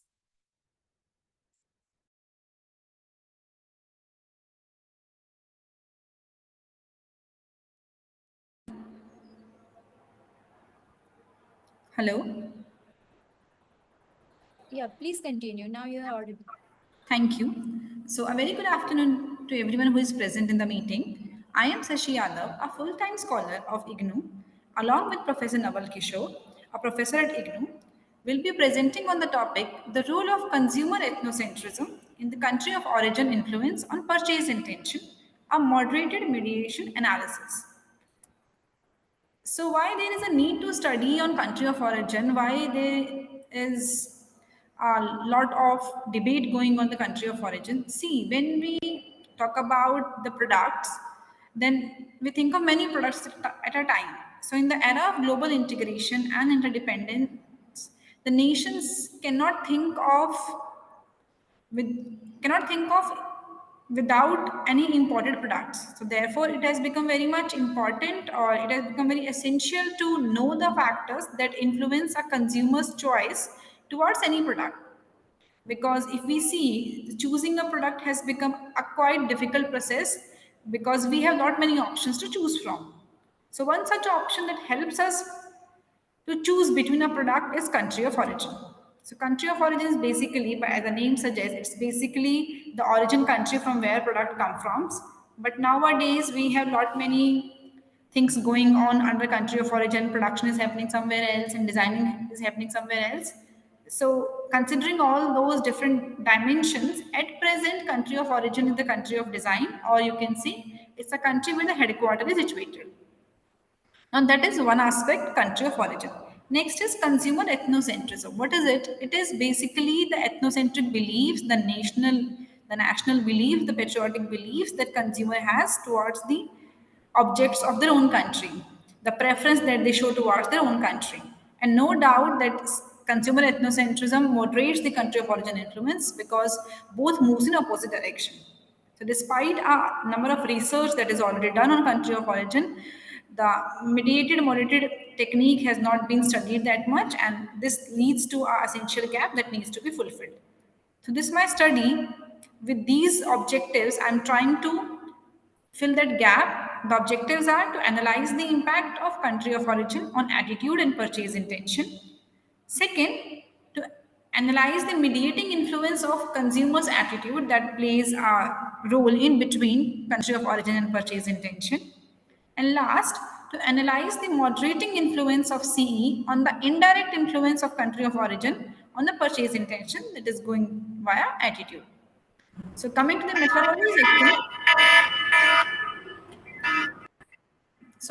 methodology section, how the study has been undertaken. The study has used quantitative analysis. A cross-sectional survey of 861 consumers was collected by a structured questionnaire. The consumers were approached using purposive sampling in Delhi or NCR region. The analysis technique used were PLSM and process via smart PLS. Why PLSM is used? Because the data was almost the normal and conceptual model was a bit typical, including moderators and mediators both. So that's the reason I chose PLSM. All the constructs were reflective in nature and measured using 5-point Likert scale. So as a findings, what I observed that though there exists a positive association or a positive relation between country of origin, attitude and purchase intention, wherein attitude is exhibiting a complementary partial mediation. Further, the analysis uncovers that a negative and a very significant impact of CE is there, which weakens the positive impact of country of origin on purchase intention. See, the important point to note here is no doubt CE is weakening the country of origin positive influence on purchase intention, but it is not converting that influence into a decreasing nature or in the negative sense. Why? Because still in India we find that there are sections of society that gives preference to the outside products, the foreign products. They consider it as a status symbol product. So no doubt in India, as sir asked me a few minutes back, the ethnocentrism level is increasing gradually, but there is a lot more to do to uplift that level, to uplift that feeling amongst Indian. The current government, not just the current government, every government tries to increase the more manufacturing base or the more production base in India so that we can have more and more number of products manufactured in India. And likewise, last using PLS predict, I found out that the model was some capacity. So with this, I'm concluding. Thank you so much. Thank you, ma'am. Sir, do you have any query? First No, of ma'am. all, thank you Thank so you. much for this presentation. I just have one question, although the other question got answered. But then I also want to understand if what do you think? Does cultural value also influence the relationship that we are studying? And does it also shape the purchase behavior? Yes, sir. To an extent, the cultural values and the consumer values do have an impact on the purchase intention. See, when we consider country of origin as a single clue, it is making an impact, no doubt.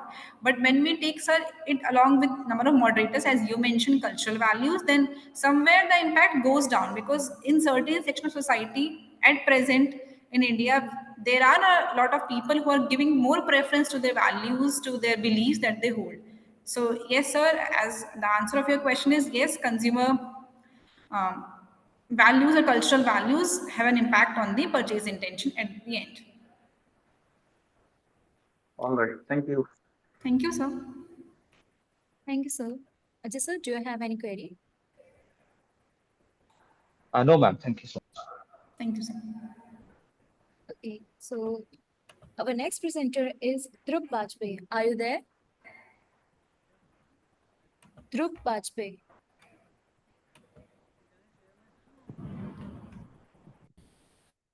Our next presenter is Kumar Bharat. Are you there?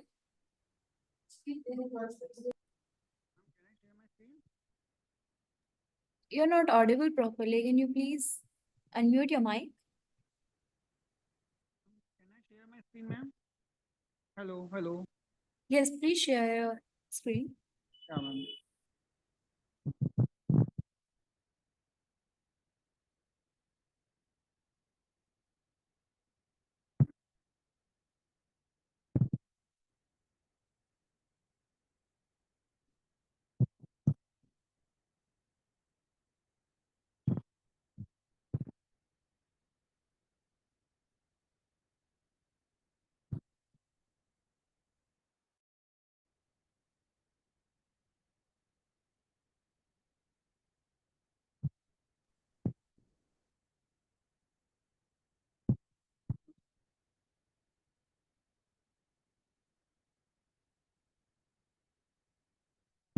Is this visible to everyone? Can I start, ma'am? Hello. Yes, please continue. It is the role of social media influencing in shaping consumer purchasing behavior. Evidence from India. Actually, this topic is related to my PhD also. I'm a PhD scholar from National University also. And when the topic is social media market only. So the introduction is topic is today in the digital era. All the customers are in globally present. Social media platforms get a vital role for creating an image of our products and services. And lots of products and services, lots of youth are playing good role in social media marketing. In fact, in social media marketing, like due to that, we know BBQ Wines and many others, they are become a rich and superstar as compared to them. So my studies focus on the India marketing rapidly good digital sense, emphasizing the impact on product awareness on purchasing intention and trustworthy and reliability issue on by influencer effectiveness and younger consumer particularly influenced by social media endorsement. And the research explores how brands leverage influential partnerships in upcoming systems. So objective is very clear. It analyze the impact of social media influencing on consumer behavior in India, identify factors contributing influencer effectiveness, and examine the relationship between influencer credibility and consumer trust. Because in lots of products, the trustability is very crucial part. Because lots of product are like that customers can't trust them, and influencers create a wrong product like Jungli Rummy and other products, which create a huge impact on customer point of view also in the marketplace. My methodology is very simple. I have used a mixed methodology system. I have taken 132 responses, random staffing, and t-test and descriptive statistics used during this my research, which I have done in this methodology. Finding my influence, what I found about that influence impact on consumer behavior. Because like Coca-Cola and lots of MNC are now higher social influencers like BBQ Wines and any other because the people are much connected with them and create trust, engagement, and reliability also. Categories with strong influence in fashion, beauty, and technology, and hypothesis has confirmed that relationship between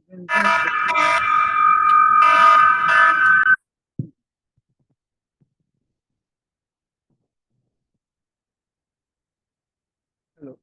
Thank you, sir. So, do you have any query?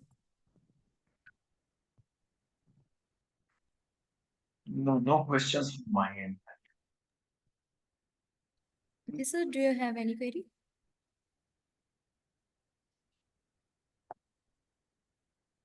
Ajay, sir, do you have any query? So, our next presenter is Kumar Bharat. Are you there? Kumar Bharat.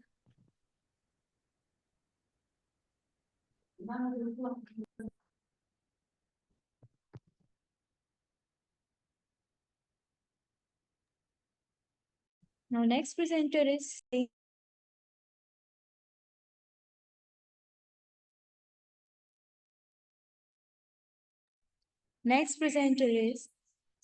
Wazid Ali, Sabina Yusuf. Are you there? Yes, I'm there. Thank you. I'll Please just share your screen. yeah, I'm just sharing my screen first.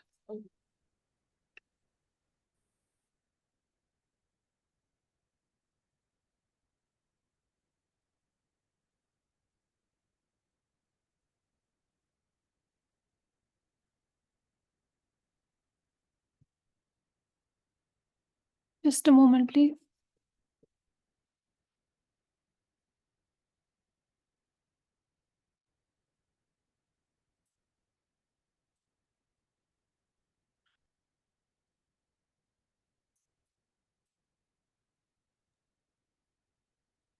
Ma'am, please see the lower that bar. You will find this.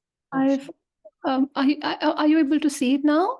Yes, yes, it is visible and you are audible too. Thank you. Uh, Good afternoon to the respected chairs, and thank you, Amity University Gwalior, for giving me this opportunity to present at this conference. My name is Sabina Yusuf. I am currently pursuing my PhD from Jamia Millia Islamia, professors under the guidance of Professor Said Wajid Ali. He is my mentor. The paper that I've written and submitted for the conference is as titled as "The Customer's Journey from Conventional Word of Mouth to Online Advocacy: A Comprehensive Review of Brand Advocacy." Uh, so um, we've heard the concept of word of mouth repeatedly. We have come across word of mouth like for decades, but what do we call the ones who spread word of mouth? There's no title for them, but now the picture has completely changed. Now they are known as brand advocates who have much more power and a lot more influence than they had a couple of years ago. The transformations that we have seen in digital era and the kind of digitization that has happened and the shift of consumers to online spaces to digital spaces has completely changed the picture. So that's how my objective was to delve into this aspect of how things have changed from actually the physical word of mouth and to finally online brand advocacy. I'm putting out some statistics which have only increased, not decreased. 70% of consumers are more likely to purchase a product based on social media reference, underscoring the profound impact of digital channels on brand engagement. Advocating what really brand advocacy is, it's not just focusing on deriving functional benefits from a particular brand or a product. The relationship is beyond the functionality, moving to the aspects of love and commitment. Advocacy is the willingness of a loyal customer to endorse and recommend the brand to their friends and family. So, earlier, we have seen that companies were into this monologue with the consumers. They used to put out their advertisements, their marketing materials, and consumers had more or less no ways of coming back to the brands and giving their preferences, sharing their views and reviews. But now we see digital space has actually enabled all of that. My objectives for the study were to provide a comprehensive view of brand advocacy, encompassing the evolution from traditional word of mouth to online brand advocacy. It also examined how brand advocacy has been defined and conceptualized over the years in academic literature, and how various organizations are looking at brand advocacy. It's not just through customers, they're also employing their employees and committing to their CSR activities for having more and more brand advocates in the form of their customers and prospects, and investigating the relationship between brand advocacy and business growth, which is like the most positive relationship out there, and exploring the emergence of online brand advocacy and distinguishing it from traditional word of mouth advocacy. So this is my review of literature, wherein I have put in various definitions by various authors and what aspect of brand advocacy have they focused on. Moving on to antecedents of brand advocacy, what according to various authors mentioned in the literature over the years is according to them the determinant of the concept of brand advocacy. For example, we have brand knowledge, we have emotional Ma'am, attachment. please come to the conclusion side. Sure. So this is my research methodology. Briefly, I have done. And this is my findings. Advocacy goes beyond customer recommendations. It's a mutual partnership. When brand advocates for the customers, they repeat, they reciprocate with trust, loyalty, and purchases. High levels of advocacy result in significantly higher revenues in growth compared to industry averages. Brand advocates spend 5 times more than regular customers and 3 times more likely to refer others. Online brand advocacy is characterized by strong, purposeful, and non-incentivized online promotion of a brand. This is my conclusion. Brand advocacy marks a dynamic shift from conventional form of marketing to organic, user-driven content that benefits multiple stakeholders from corporations to consumers. The review provides a holistic view of brand advocacy's evolution, emphasizing the importance of understanding these changes for better engagement and stronger brand-consumer relationships in today's digital marketplace. Brand advocacy, being organic and unpaid, is a powerful force of modern marketing. The shift to digital advocacy is reshaping how brands and consumers interact, with extensive implications for future marketing strategies and academic research. Thank you from my side. Thank you, ma'am. Sir, do you have any query? Thank you so much for this wonderful presentation. I just want to understand one thing. Yes, sir. What differences do you see? I mean, how does brand advocacy online brand advocacy can be compared to conventional word of mouth in terms of influencing potential customers? Is it better, or is it, influencing the customers in a more balance? How is it? So the most striking difference between word of mouth and online brand advocacy is the reach. We just heard in one presentation, a presenter says that the number of people that have come in online spaces is massive. So today, as a customer, if I am advocating for a brand, earlier it used to just be specific to my inner circle and mostly to my peers. But now, if I am advocating a brand in the online space, it is going to reach much more wider audience. And now we are also putting out organic reviews we are also showcasing our experience with the brands. We are putting out tutorials, we are putting out videos, which is actually creating a massive impact on the audience we have. And it's not just this the other aspect of how online brand advocacy is much more powerful is the fact that every brand advocate speaks from the position of defense. So the moment you share something negative about a particular brand, they come out in defense and actually defend it and use their experiences, their positive experiences, and influence a larger audience. And it always comes with should I call it proofs, or should I call it live experiences that they have with certain brands. So I certainly, from my whatever research I have done on this area, I certainly believe that OBA has completely transformed the way we used to share our recommendations and our experiences, which was not in word of mouth, physical word of mouth. Okay, all right. Thank you. Thank you so much. Thank you, sir. Thank you, ma'am. Our next presentee is Rahil Pritesh Kumar. Please share your screen. Yes, ma'am.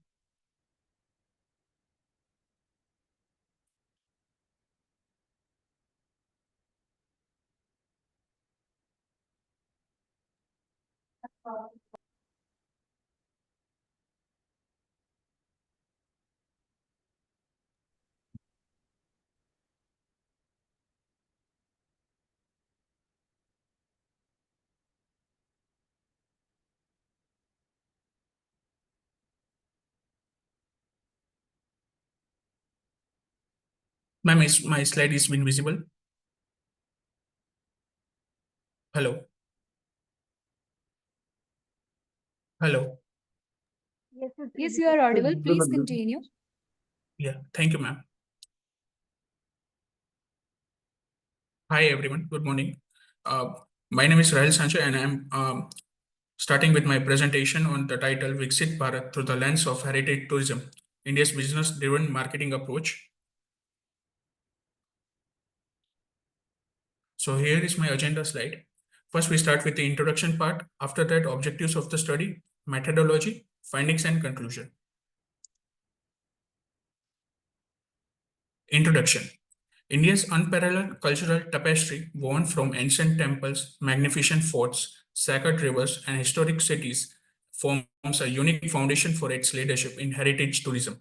These cultural assets, while monuments to the past, are envisioned as pillars of India's future, supporting both economic empowerment and cultural preservation. By aligning heritage tourism with the visionary goals of VIKSIT Bharat, India exemplifies how a deep-rooted heritage can fuel a modern development. Through strategic public-private partnership and innovative business-driven marketing, India is redefining its heritage tourism model into a globally competitive, sustainable sector that resonates with both national pride and international appeal. Now we start with the objectives of the study.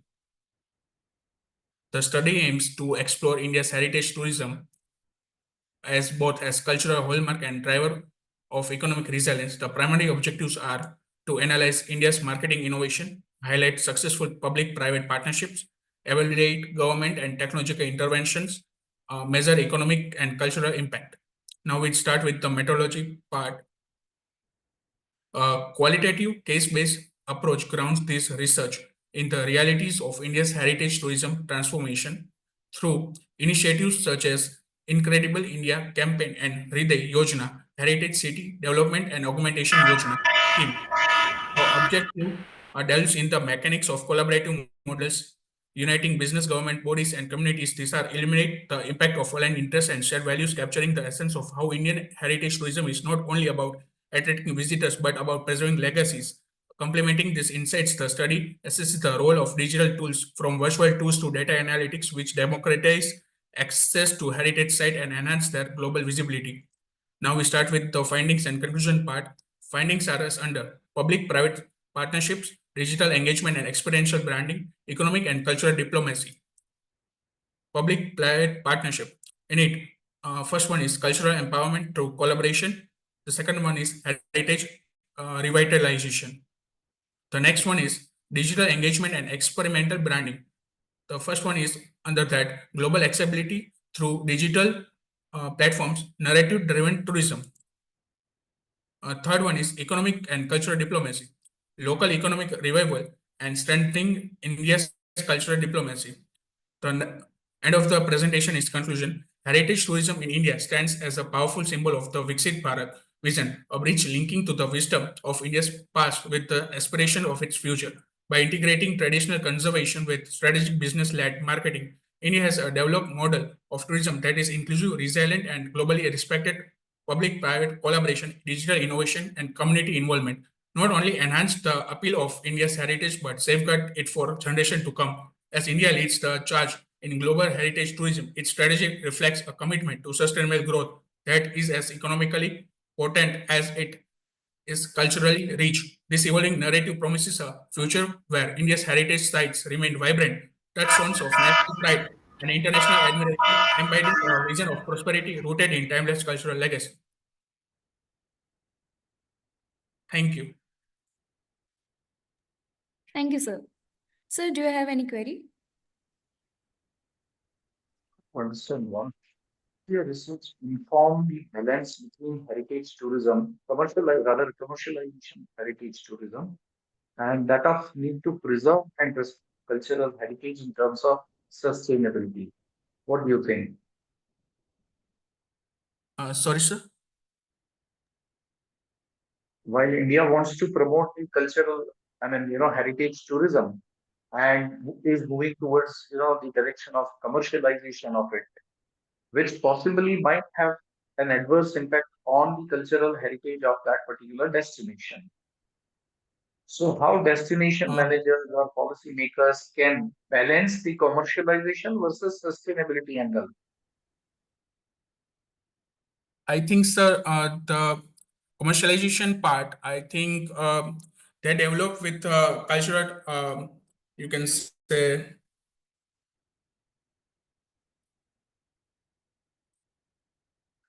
I'm sorry, sir, I can't answer this. That's fine. It's okay. Problem. Thank you. Thank you. Thank you, sir. Our next presentee is Varshini B. Please share your Yes, screen. ma'am. Yeah, ma'am, sure.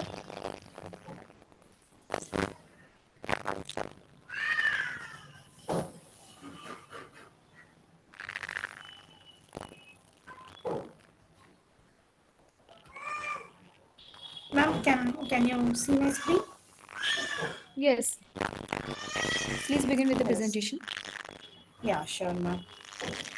Good afternoon, Honorable Procedure. I am Varshini, a research scholar under the guidance of Dr. M.S. Meenakshi from Madurai Kamaraj University, Madurai.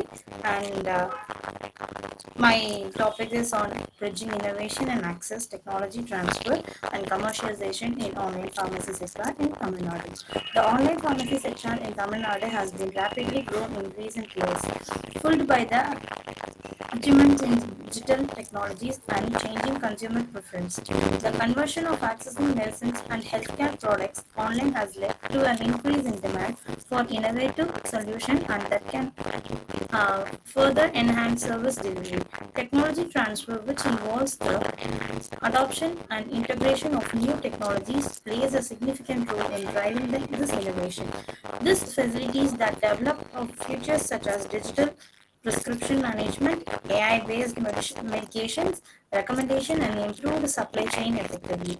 As the sector continues to evolve, the commercialization of this innovation becomes essential for making online pharmacy services accessible and affordable to broader populations. However, despite the growth potential, the sector faced several challenges, including regular hurdles, high implementation cost, and data security concern. Additionally, the effectiveness of commercialization strategies such as discount, subscription models, and partnership in reaching different customer segments need further examination. Understanding the role of technologies transfer and the impact of commercialization strategies is crucial for identifying the opportunities and overcoming the barriers that influence the sector's growth. This study aims to explore these aspects, focusing objectives of the study. To analyze the role of technological transfer in driving innovation in the online pharmacy sector, to access the impact of commercialization strategies on the accessibility and affordability of online pharmacies, to identify key challenges and opportunities in technology transfer and commercialization of online pharmacies.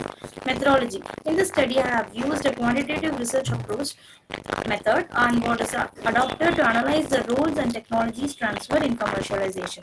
Data collection was conducted through a structural questionnaire designed to gather information on key aspects, including the role of technology transfer in driving innovation, the impact of commercialization strategy.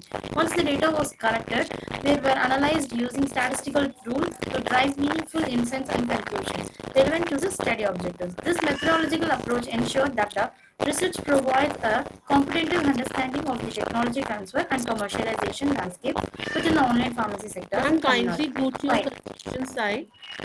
Yeah, ma'am, sure. A conclusion. In conclusion, this study emphasizes the crucial impact of technological transfer and commercialization strategies in shaping Tamil Nadu online pharmacy sector. First, the conclusion is innovative technology transfer. Strong correlation with the innovation highlights to need the investment in technological advancement. Accessibility via commercialization.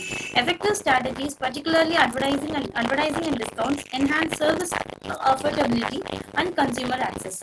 Challenges and regulatory barriers. Significant hurdles, especially regulatory issues, requires collaboration solution involving policymakers, pharmacies, and regulatory bodies.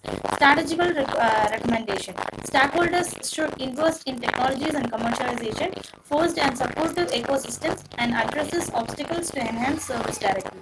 This research provides a valuable insight for the further exploration, particularly on partnership dynamics and long-term impacts of technology adoption. Thank you.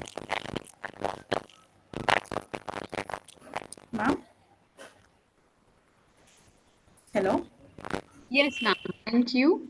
Sir, is there any query? Questions from my end. Thank you for the wonderful presentation. Excuse me, sir, I'm not audible.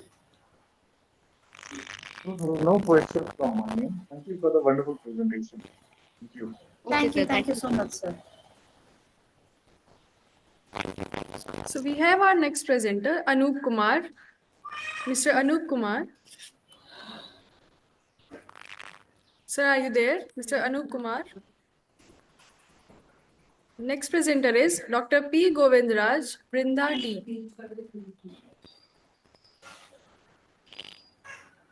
Dr. P. Govindraj, Brinda B. Hello, good afternoon, ma'am. This is Brinda. Can you please share my PPT? Hello. Yes, yes, ma'am. We can share your PPT. Just hold for a second. Yeah, thank you.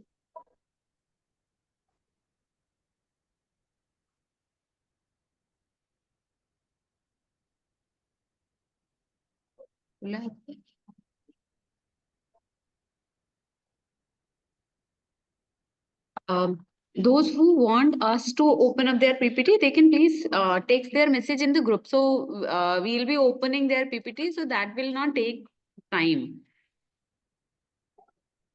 Meanwhile, we are calling the next presenter. If available, please be ready. So next presenter is Gauri Jadhav.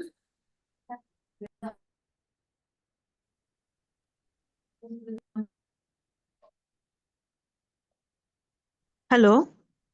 Yeah, I think my PPT is on, ma'am. Can I Hello, Continue. am I audible, ma'am? Yes, ma'am. Hello? My presentation is being shared. So Brinda, can ma'am, I please continue with your presentation. present? Yeah, thank you. Good afternoon, everyone. So I'm Brinda, an assistant professor from the PhD College of Arts and Science, Coimbatore. So, and my co-author is Dr. Govindaraj from the Department of Commerce. I'm from the Department of Visual Communication and Electronic Media. So our study is about assessing the impact of marketing strategies on OTT platform, subscriber growth, a comprehensive quantitative study. So with the creation of OTT platforms, there has been mass transformation in the entertainment industry. So this has led to a demand for effective marketing strategies to capture and more into retaining the subscribers from the side of the OTT platforms.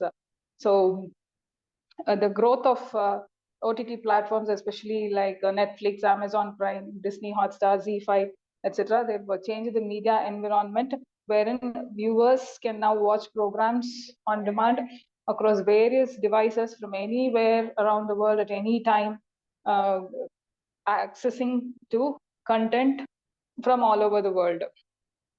So these OTT platforms, they offer a variety of services with regard to suit these specific consumers' taste, and also they face problems of high churn rate and changing tastes across different demographic segments, because it is provided with accessibility and subscription. Anyone, irrespective of geographical location, age, gender,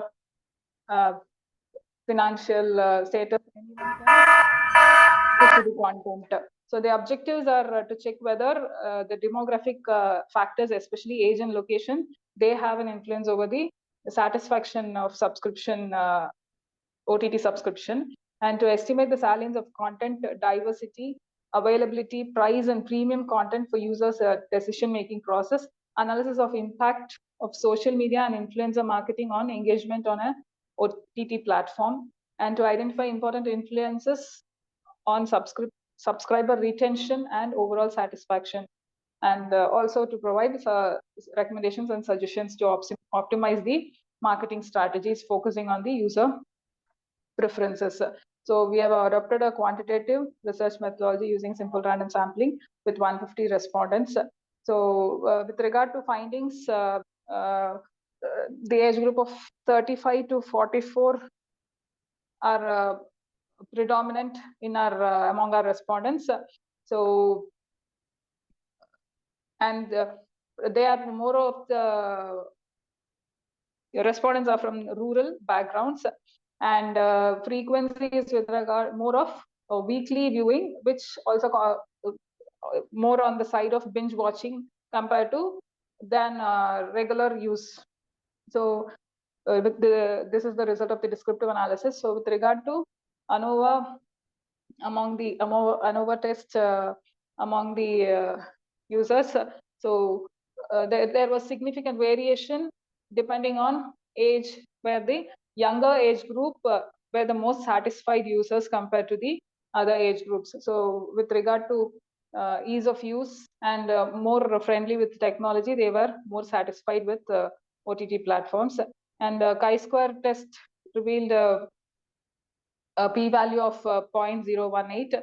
The urban users had more exposure to OTT on a daily basis, whereas the rural users were found to have more access on a weekly basis. And there was a positive correlation between content variation and user satisfaction. With regard to regression analysis. Ma'am, kindly conclude. Yeah, okay, ma'am. So the final findings suggest that content variety and access, they are the most essential in enhancing user satisfaction and retention. Among the digital natives, satisfaction is the greatest, and OTT is, for this reason, pretty good fit in terms of content and marketing to digital native population. So relationship between viewing frequency and location could indicate an area for region-specific interventions on the side of the OTT platforms, particularly in rural communities where access to internet is restricted to a certain extent. Thank you all. Thank you. Any queries, sir? Just trying to understand one thing, how does your findings inform that in the rural area, internet connectivity, as you were arguing, is limited? What kind of marketing strategies are you planning? And if the internet penetration is still low in the rural area, is it feasible to focus there? Pardon, sir. No, it is not from the side of the OTT platform alone. So they have to, from the internet providers side also, there has to be intervention, sir, because OTT platforms, they are not into providing internet accessibility. So that also has to be indirectly influenced. When penetration is low, it would also hamper the business of OTT platforms. Does it? Is it true? Pardon, sir? If the internet penetration is low, the OTT platforms will also suffer, right? They'll also not be able to penetrate that much. Yes, sir. Yes, sir. So rural community, they are facing a little difficulty. Not everyone has access to it. Sure. Thank you. Yeah, thank you, sir. Thank you, sir. Next presenter is Gauri Jadhav.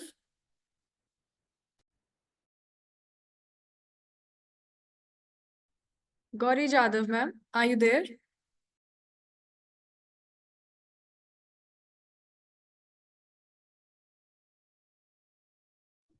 Gauri Jadhav, can you please unmute, ma'am?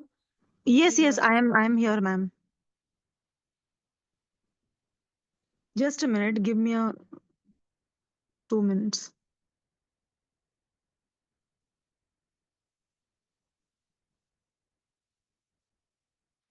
Till then, we have next presenter, Neha Rai, ma'am.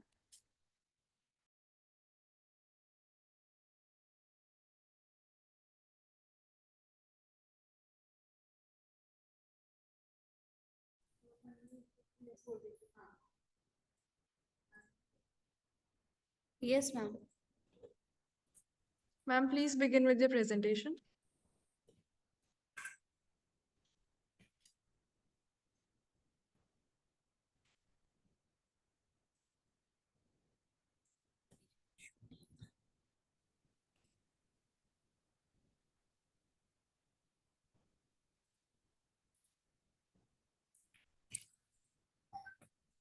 A very good afternoon to all the distinguished judges.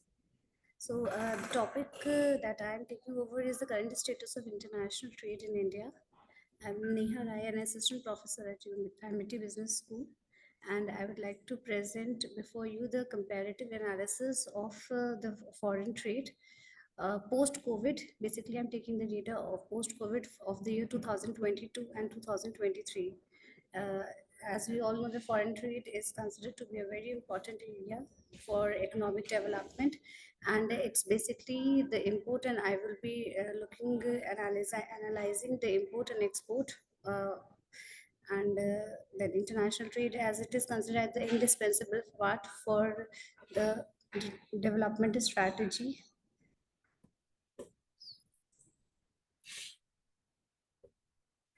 Okay. The objective of this study is the analysis of the historical trend of foreign trade in India for the year 2022 and 23.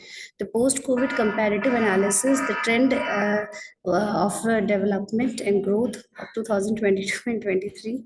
Then the study is basically analytical in nature, and it focuses on the historical trend. It examines the foreign trade changes in exports and imports of selected major commodities. We have taken into consideration the secondary data collected from the various sources, the journals, articles, and the websites, and it has the imports of the non-petroleum products comparison is done, and the exports of the 30 essential commodities evaluated for the year 2022 December and April to December. This is the data analysis of the foreign trade. Yes, it's the comparative overall trade analysis. First is the analysis of December 2022-23 of the merchandise trade. Then there's figure 2 represents the comparative analysis of service trade for December 22-23.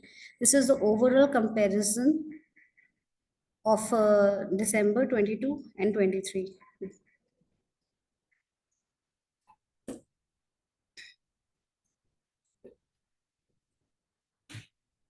Coming on to the findings, we see that the overall export of the service and merchandise for the April till December 22 has indicates the positive growth compared to the previous year, like 23, the exports increased in 23 compared to April 22. Then there has been increase in the domestic demand in India as compared to the situation globally. The imports have imports have decreased in 2023 compared to 22. So we conclude that the highest trade value in April 23 has been on engineering goods. The engineering goods have reported the highest trade value, and the second highest exports is of the petroleum products.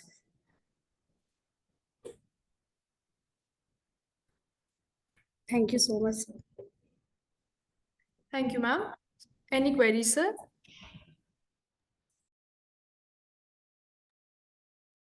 No questions from mine. Thank you. Next, we have Gauri Jadhav. Yes.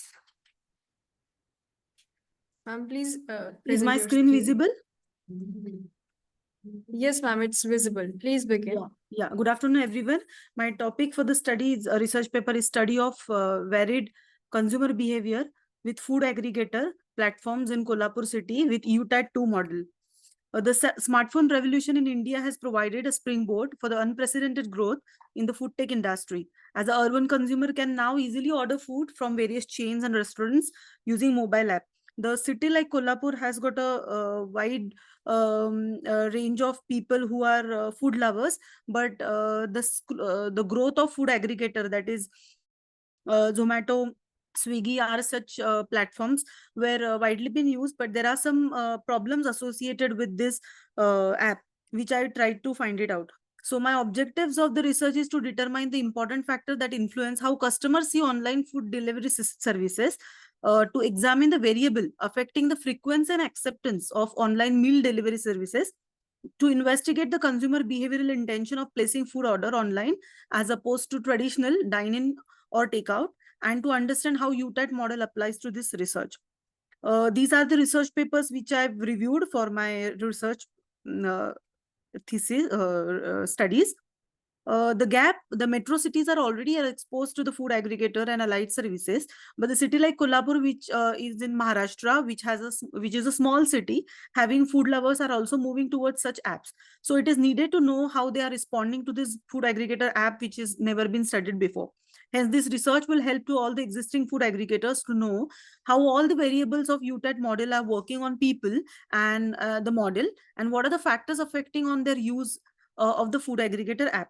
So it will be helpful for the even food aggregator app to formulate the strategy according to this thing. Research methodology, which I've used, it is a descriptive quantitative study. The model which I've used, UTAT model, 89 respondents have responded to my research with purposive sampling technique. I have used structured questionnaire, and for the analysis, descriptive statistic, which is correlation test, and ANOVA I have used. Hypothesis, these are the hypotheses which I had designed.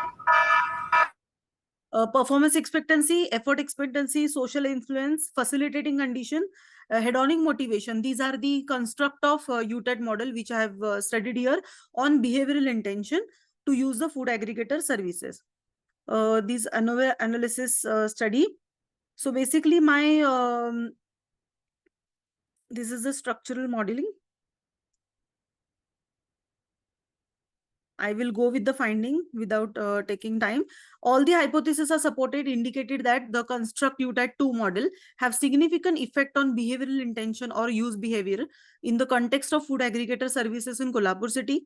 Performance expectancy and hedonic motivation, which are the two main constructs, have the strongest effect on behavioral intention among the antecedent variable. And this suggests that the user perception of the usefulness and enjoyment derived from the using food aggregator services are crucial factor in their intention. As I mentioned, being from the Kolhapur city, I know the food lovers are there are many food lovers. So they again in the finding I have found, hedonic motivation is the major factor which is affecting on their behavioral intention towards buying the food or ordering food from the food aggregator. Habit again shows the strong effect on both behavioral intention and use behavior.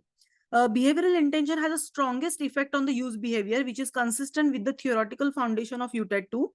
Social influence has the weakest effect. The social influence has not been much affected but still it is significant. This might suggest that in context of food aggregator services in Kolhapur, individual perception and experience plays a major role in the social pressure. Facilitating conditions shows moderating effect. Price value has a moderating effect. So in summary, as I've mentioned, the hedonic motivation and price value, these are the two hypothesized relationship explaining the food delivery app usage intention, habit and performance benefit the top drivers.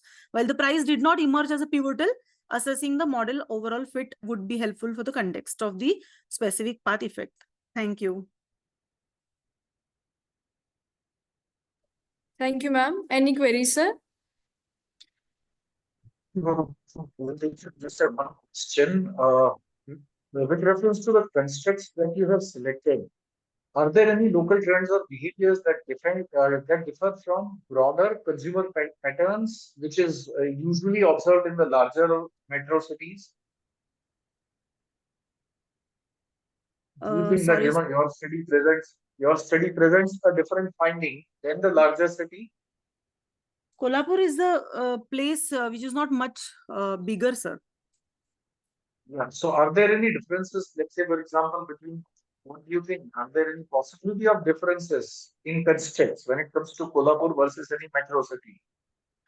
Yes, definitely. When we in my study, I've not compared with any other city, but I live in Pune and basically I'm from Kolhapur. So definitely there is a huge gap between these metro cities and the city like Kolhapur, because people do love food, they want to order, but the facilitating condition, which is a major construct, which does not affect, because the habit is played a very important role in applying this is using this app. Sure. All right. Thank you so much. Thank you. Thank you, sir. Next presenter is Ayushi Mishra. Ayushi Mishra, ma'am, are you there? Kriti Yadav. Kriti Yadav. Parnavi Sharma. Ma'am, are you there? Parnavi Sharma. Ayush Gupta. Ayush Gupta, sir. Shiji S. Yes, ma'am. Yes, ma'am.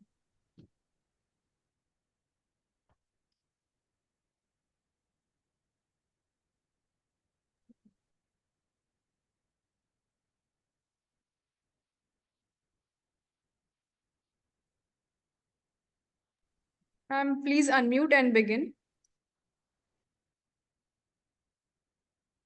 Okay, ma'am. Can I audible? Yes, ma'am, you are audible. Good afternoon, all.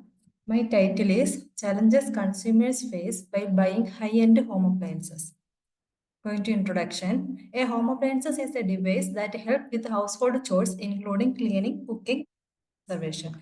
High-end home appliances refers to premium home appliances that offer high quality, advanced features and technology, superior performance, etc. The home appliances industry has undergone a fruitful redesign in recent years, with the creation and promotion of equipment that is becoming more high performing in terms of consumption, safer and more efficient in terms of the environment and sustainability, and more innovative and simpler in terms of design. Increasing disposable income of consumers drives the demand for high-end home appliances. Purchasing high-end home appliances is always an investment for consumers. However, consumers have to face many challenges while buying it. The study aims to identify the main difficulties buyers face while purchasing high-end home appliances. In order to improve consumer satisfaction and overall shopping experience, this study looks at these problems in order to offer insights to firms in the high-end home appliance sector as well as customers. Objective of the study is to identify and understand the challenges faced by consumers when purchasing high-end home appliances. Methodology: only secondary sources such as articles, journals, official websites, etc. have been used to collect data for the study. Findings: the main issue that may consumers have is the high price for premium home appliances. Even where they recognize the importance of features and design, many consumers struggle to justify spending money on high-end goods because of financial constraints. The limited availability of high-end home appliances, especially in some areas, is another significant obstacle. Customers find it more difficult to interact with or assess the product before making a purchase when there is no experimental showroom or nearby dealers. And the difficulty is the complexity of features and modern technology of luxury appliances. Customers find it difficult to fully exploit the possibilities of the devices, especially those who are less knowledgeable about technology, which make them hesitant to make purchases. Customers worry about the uncertainty of long-term durability and reliability of expensive products. There are concerns regarding these goods' ability to provide reliable performance over time despite their high price. Because of inconsistent information and lack of standardized comparisons, buyers find it difficult to compare products across various luxury brands. Due to the confusion and uncertainty, this causes customers to make informed decisions. Despite the high price of luxury brands products, consumers were worried about the quality of after-sale services since they believed that these companies sometimes failed to live up to their expectations for warranties, repairs, or customer support. Misleading online reviews represent significant challenge for consumers when purchasing high-end home appliances online. Customers were dissatisfied after making a purchase because they viewed reviews that either overstated the advantages of the product or neglect to point out the potential issues. Customers are also worried about the counterfeit luxury appliances when they shop online. It is challenging to determine the difference between the real and fake luxury goods, particularly on third-party retail platforms. Customers' purchase decisions by peer pressure and status in society. Luxury appliances give out a feeling of prestige, but they also put pressure on people to spend more than they can afford. Lack of knowledge on sustainability is another important challenge faced by consumers of high-end home appliances. Conclusion: brands should concentrate on resolving these issues by providing improved financing options, expanding product accessibility, simplifying user interfaces, and guaranteeing strong after-sale support in order to enhance the purchasing experiences. In the market for luxury home appliances, educating customers on the value, durability, and the features of their product will also contribute to the development of trust and the increase in customer happiness. Thank you. Thank you, ma'am. Any queries, sir? No questions from my end. Thank you. Thank you, sir. Thank you, sir. Next presenter is Dr. Shabna Mool. Dr. Shabna Mool. Next is Amit Punia. Hello. Mr. Yes, ma'am. Ma'am. Yes, ma'am, you're audible. I'm Dr. Shabna Mol. Yes, ma'am. Please begin and share your screen. Okay, ma'am.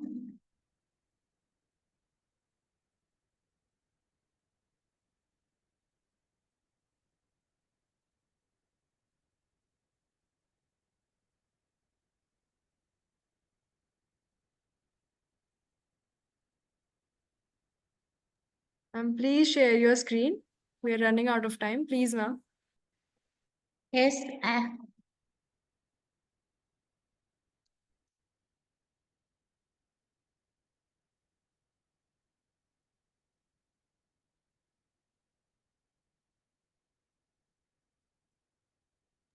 Ma'am, kindly share your screen. Yes, I'm sharing.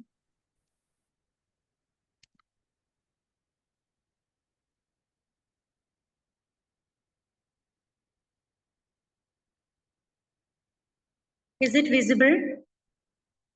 No, ma'am.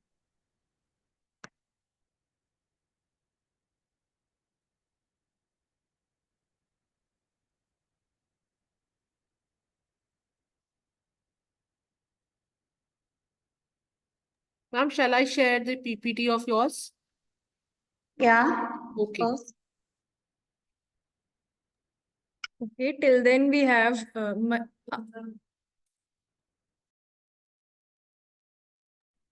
we are sharing the PPT of Shabna Mole, ma'am.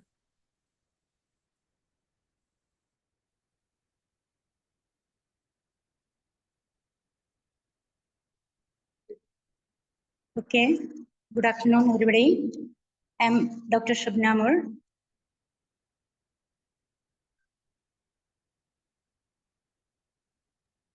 Yes, ma'am, please begin. Okay. My topic is enhanced user experience in online shopping, the impact of AI enhanced visual and voice search. Introduction.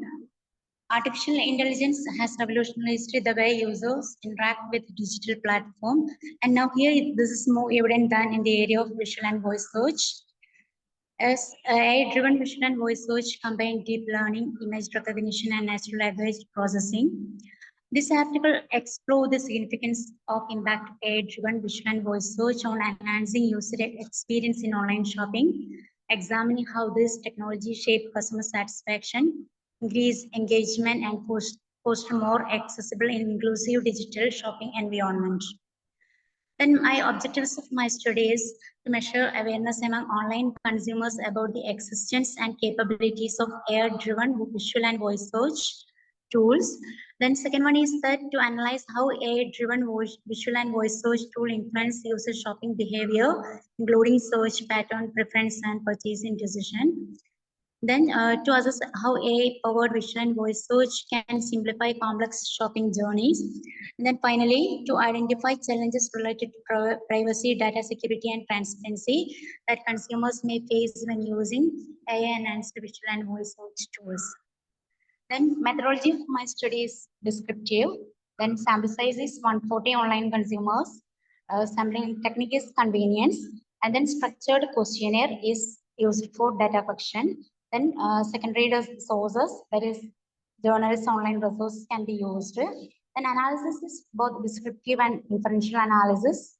That is descriptive percentage, mean standard deviation, and inferential ANOVA and the correlation. Then findings of my study is awareness of respondents on AI-driven visual and voice search tools show that the respondents are aware on Google Lens and visual search tools. And it also seems there's a significant difference in awareness among respondents having different educational qualification. The result of ANOVA test show a value 2.528 and p-value is 0.12. Then majority of the respondents prefer this combination of text and visual voice search method of searching for product online. Then another findings is that according to the opinion of respondents, clothing and fashion and electronic gadgets are frequently searched by. Then convenience is the main factor to use visual and voice search tool, which give first priority by the respondent for using this AI tools. Then another findings is that AI visual voice search tool are simplified for their shopping journey through identify products based on images and help to quickly finding product details. And also conduct peers and correlation coefficient to prefer shopping journey was found to be moderately and significant, hence rejected the null hypothesis. So there is a significant relationship between factors to prefer using these tools and shopping journey is more simplified by using this voice and visual search. Then main challenges is that personal data being shared with third parties and images being stored or used without their knowledge. So the study concluded that most of the respondents are not much aware on AI-driven visual and voice search tools, but they are using this tool for their shopping.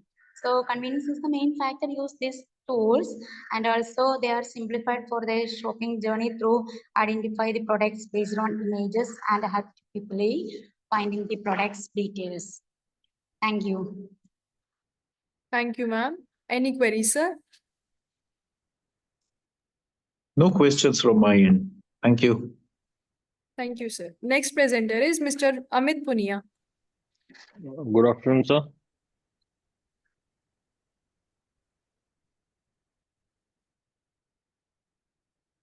Sir, Yes, please sir, share please your begin. Sharing.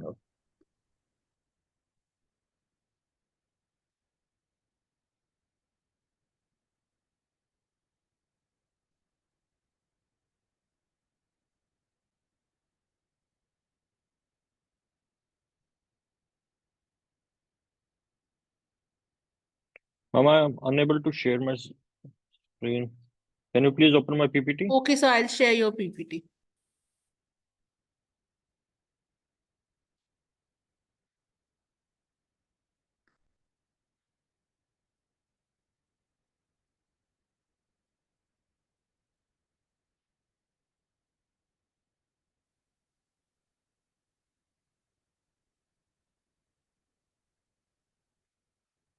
Good afternoon, everyone present here. I am Amit Punia, PhD scholar from Central University of Haryana. I am pursuing my PhD under the guidance of Dr. Ajay Kumar.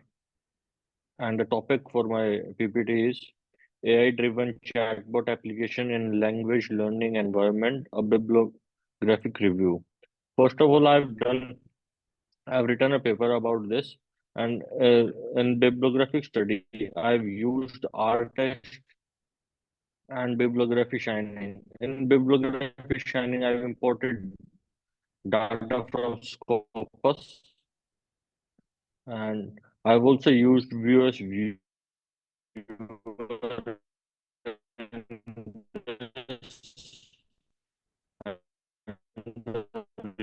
results of the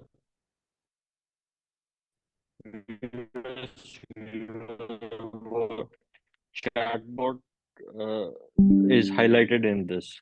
So the introduction part is AI breakthroughs, notably machine learning and NLP, have boosted language learning platforms and intelligent education. Of my study is to identify the key countries, authors, and publication contributing to AI, categorize and analyze major themes of chatbots and applications and advancements.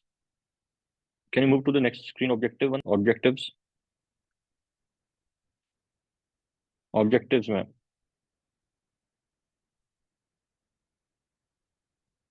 Sir, it is of Yes, objectives only. Yeah, this is objectives, ma'am. To highlight research gaps and emerging trends for future studies on chatbots. Next slide, ma'am. Methodology. Next slide, ma'am.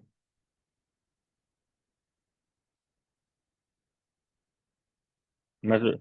Our investigation focused on papers from 2004 to methodology, ma'am. Methodology. Previous one.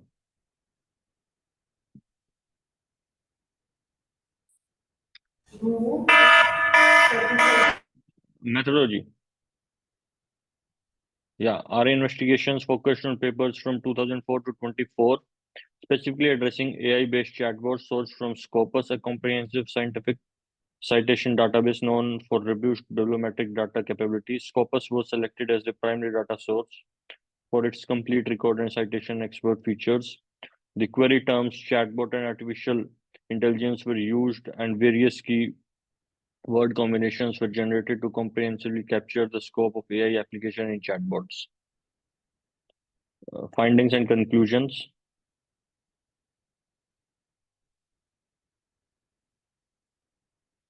Can you start with the finding? Yes, ma'am. In summary, the rapid advancement in artificial intelligence, particularly in natural language processing and machine learning, have fueled the growth of intelligent education and language learning systems.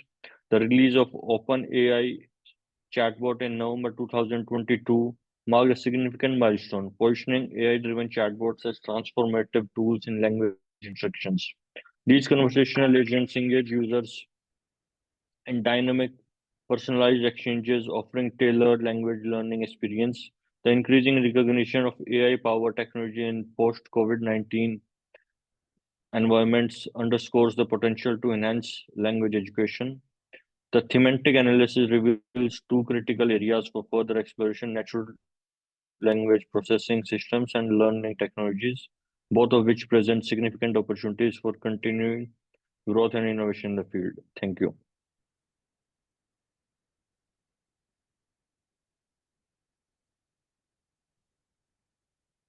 Thank you, ma'am. Okay, thank you. Is there any Thank you, query, ma'am. sir?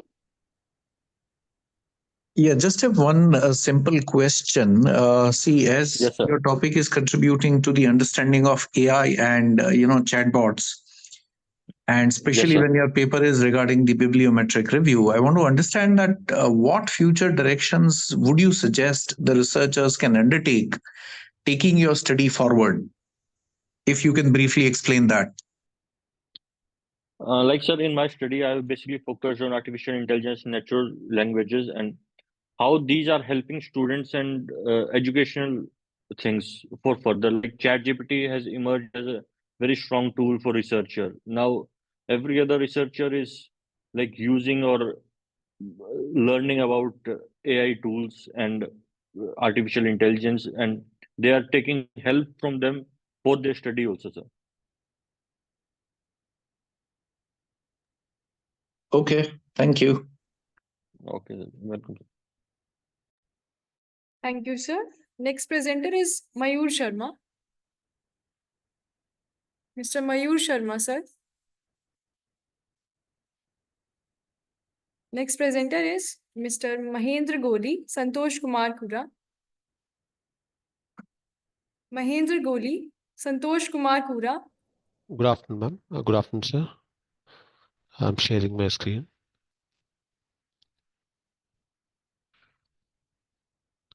Is the screen visible, ma'am?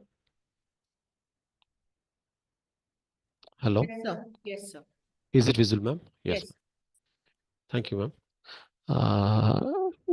Very good afternoon to everybody. Myself, Dr. Mahendra, and my research scholar, Mr. Santosh Kumar Kura, is unable to make it to the presentation. So I'm presenting on factors affecting online purchase intention of kitchen appliances, study among Indian women.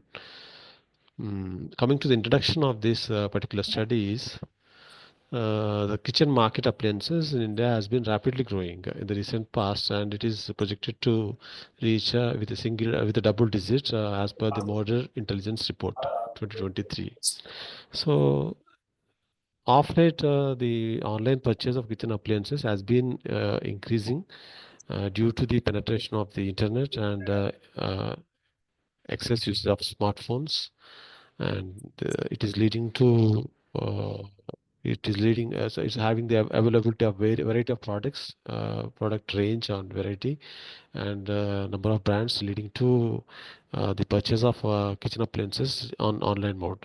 So according to study by ECTB, 10.5% of the kitchen appliances are purchased in online India, which is expected to go rapidly in the future. That's online purchase has been, it's a traditional way, traditional offline mode has been the trend, but of late, so the research says, the review of literature says that, reports suggest that the purchase of online is growing as the kitchen appliances by women customers. The objective of the current study is to study the various factors influencing the kitchen appliances among the Indian women. The study was taken place in Telangana state within Hyderabad and around Hyderabad, and based on the literature review, references are included in the research paper. So we have developed modified a model. So the perceived product quality, product variety is one of the key factors. Price, brand trust, as well as personal innovativeness. Those women who are innovative enough, they are intended to buy on on the online mode, the kitchen appliances, and online reviews most importantly are influencing the purchase intention of the kitchen appliances. coming to the methodology, total sample size out of 550 samples we sent to, we contacted 550. We received a sample size of 287 with a response rate of 55%. We use purposive sampling technique. The studies is in descriptive in nature, and where we used a survey method. And we used EFA, exploratory factor analysis, and multiple regression. It is cross-sectional study in nature. The findings of the study indicate that brand trust has an influence, as well as the personal innovativeness, price, perceived product quality, online reviews, and product variety. So all these factors have a positive impact on the purchase intention of kitchen appliances among the Indian in Hyderabad city of Telangana. Thank you. Good afternoon, sir. I was there. I was 1 minute late. Sorry. Good afternoon, panel. Yeah, any questions or queries, sir? No questions from my end. Thank you. Okay, sir. Thank you, sir. Thank you, sir. And that's what I was there. Okay. Thank you, sir. Next presenter is K. Maulika. Good afternoon, everyone. Ma'am, can I share my screen? Yes, ma'am. Yeah, okay.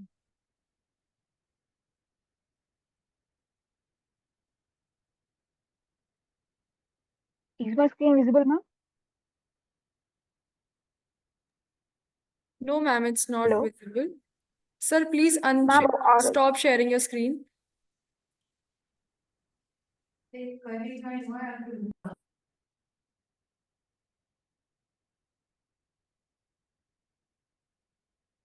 Ma'am, please share your screen now. Ma'am, is my screen visible now? No, ma'am, it's not visible. Okay, fine. Can you share my PPT, madam? Yes, ma'am. Yes. Okay.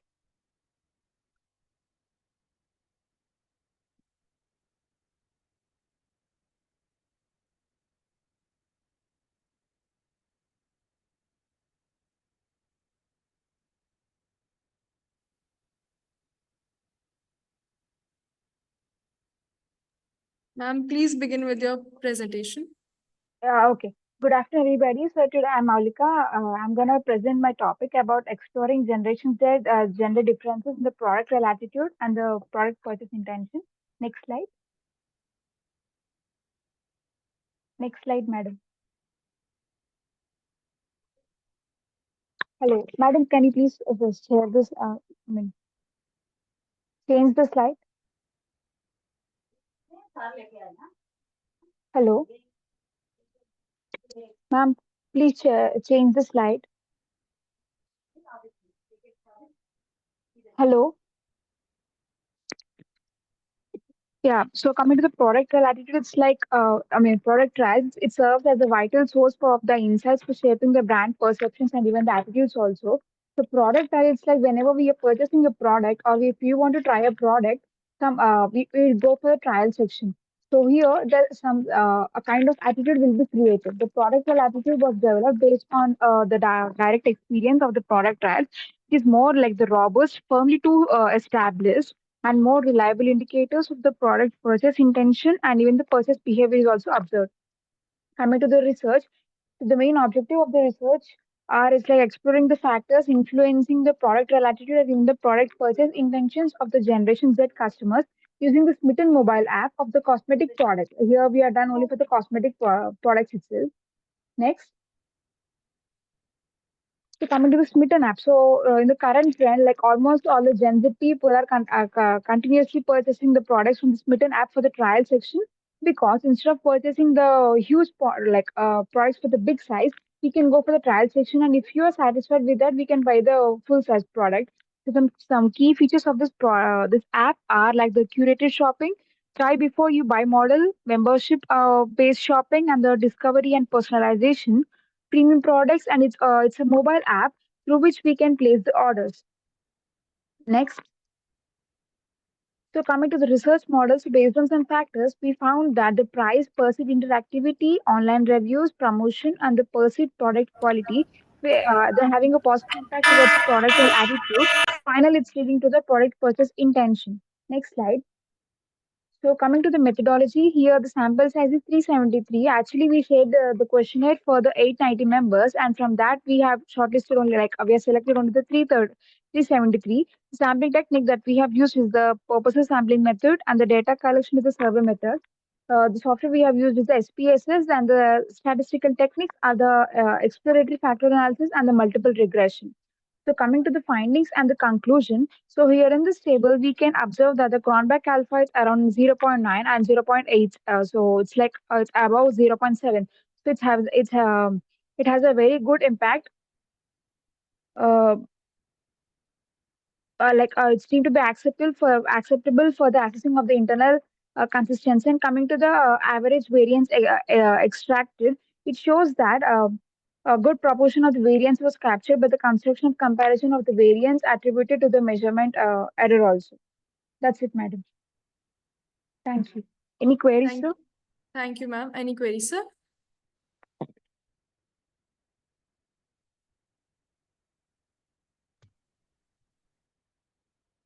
Hello.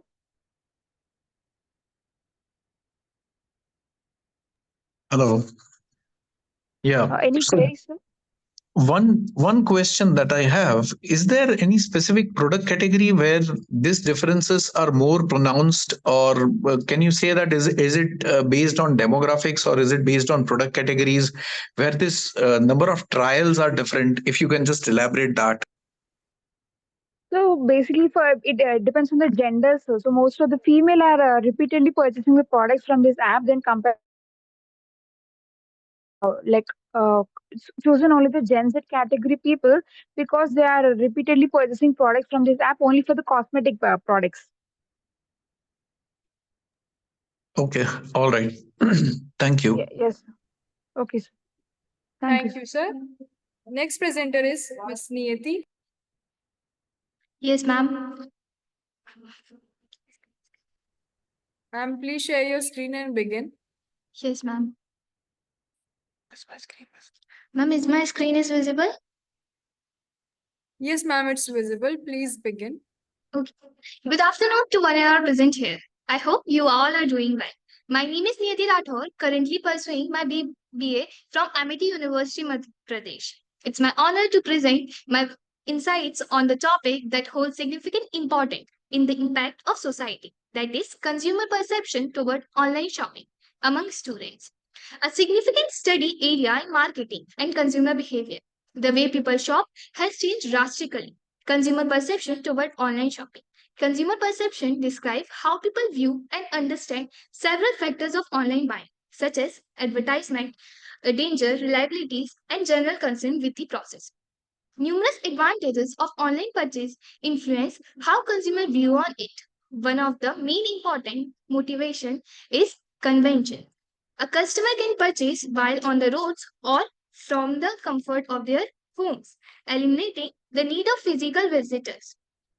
Actual estimates. Customers have more options thanks to the wide variety of products offered online. Additionally, by highlighting the possibility cost, advantages, and connected to the online buying, discount, and promotion affect the customer opinion. Firstly, we will go through the objective of the study. To know about the consumer perception about online shopping. Second, to know about the factors that consumer consider for online shopping. Third, to check the frequency and the type of promotion consumer prefer to buy online.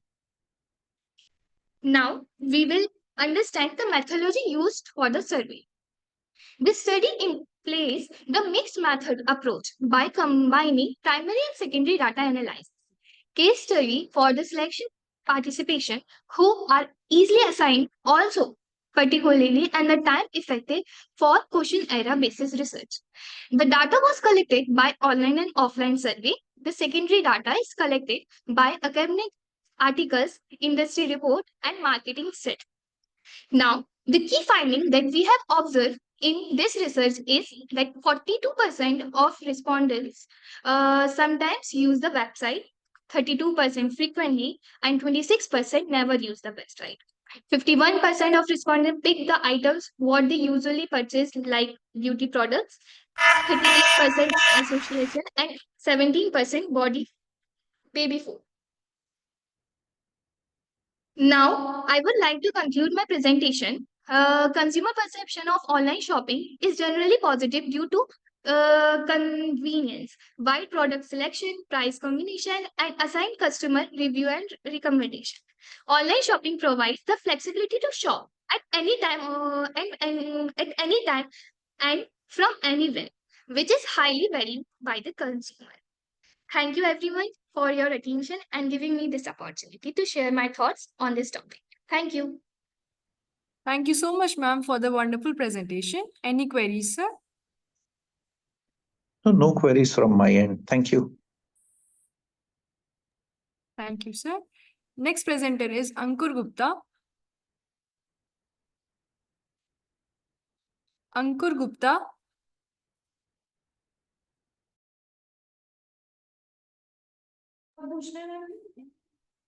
Parnavi Sharma. Ma'am, are you there? Yes, ma'am. Yes, ma'am. Please share your screen. My screen is visible. Hello. Yes, ma'am, it's visible. Yeah. Hi, everyone. So my topic is a study on the effect of consumer enthusiasm to purchase behavior for domestic brands. So starting with the introductory part. So consumers and enthusiasm preference for product made in their own country influences their buying decision. So it believes that how consumer believe more towards domestic brand rather than choosing the foreign brands. So it helps to identify the intention, or you can say the propensity for consumer to choose locally produced product or services over those who made it abroad. So coming towards the objective of the study, so the first objective is to measure the degree of consumer enthusiasm among participants. So the measure of second one is to investigate the relationship between consumer enthusiasm and purchasing intentions for domestic brands, and to identify the underlying factor driving consumer enthusiasm and their implication for marketers. So my methodology, so we use set scale methods, which helps to identify the agreement or disagreement with statements related to buying and domestic versus foreign products. So data is collected through questionnaire. 17 set of questions were prepared, and our target population is both urban as well as rural. So coming towards the findings, so it got to know that consumer enthusiasm support nationalism, patriotism, and consumer enthusiastic consumer are more likely to dislike the foreign products without questioning.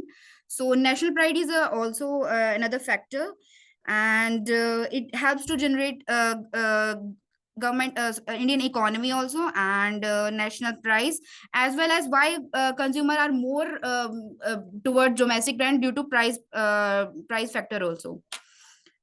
So conclusion is that that how patriotism drives in consumer directly helps to boost the economy as well as generating employment opportunities. Thank you.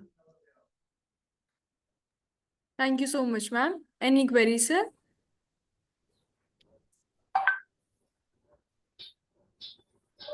Thank you so much for this wonderful presentation. One thing I want to ask is, are there any ways to balance promoting national pride and product quality as well as, because what we are trying to study is ethnocentrism. So sometimes it might be possible that the perception is that the foreign products are better.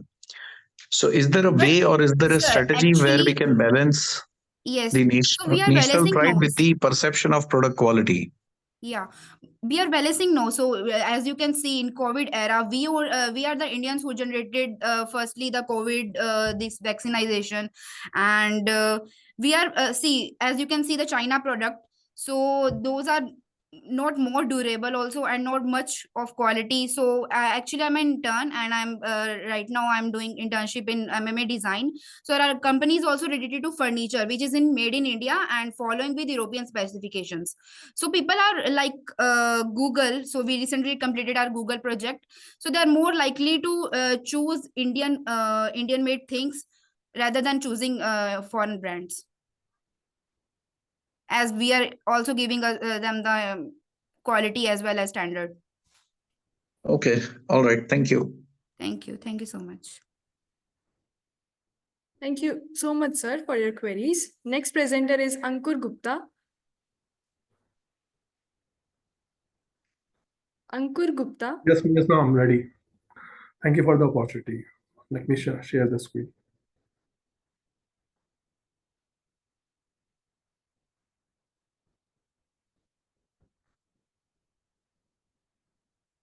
So am I allowed to share screen right now? Or Yes, someone sir, can you share? are allowed. Okay.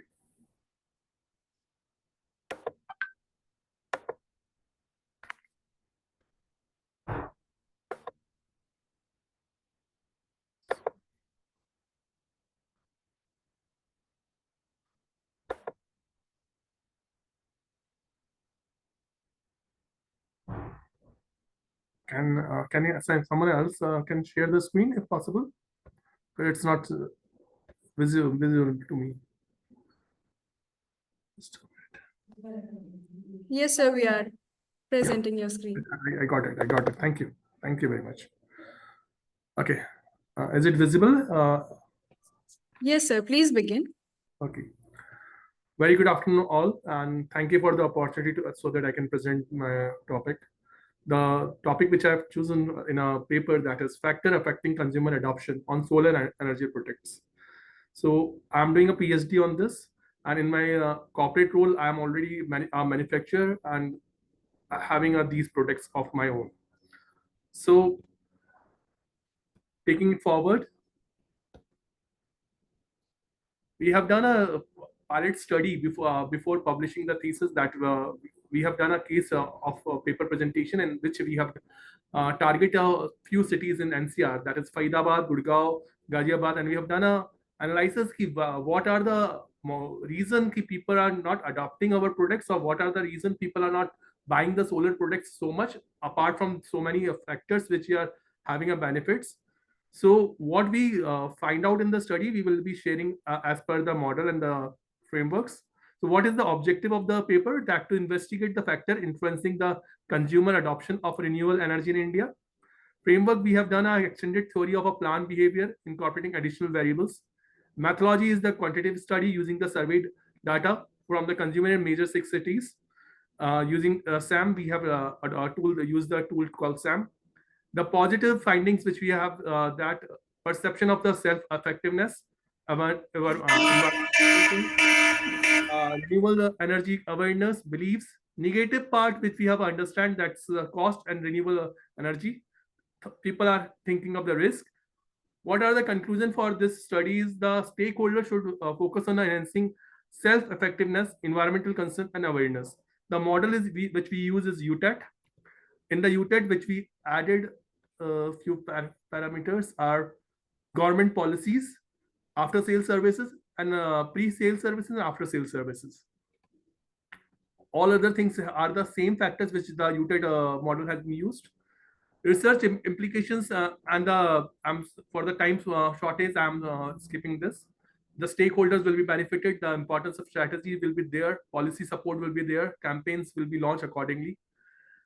Direction for the future research, the sample can be any time can be increased. We have not focused the rural areas, that is the another different market segment. Economic insight, technology scope, and the theoretical expansions.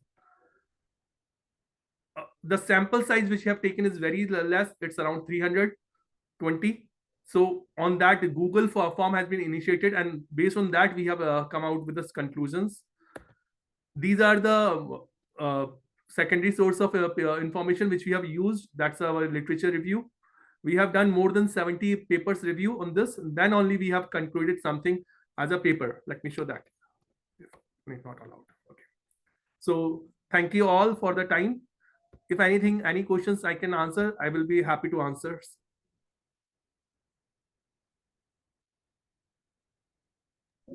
Thank you for the presentation.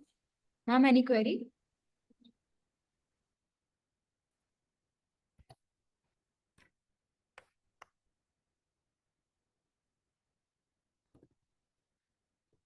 Yes, Vimal sir.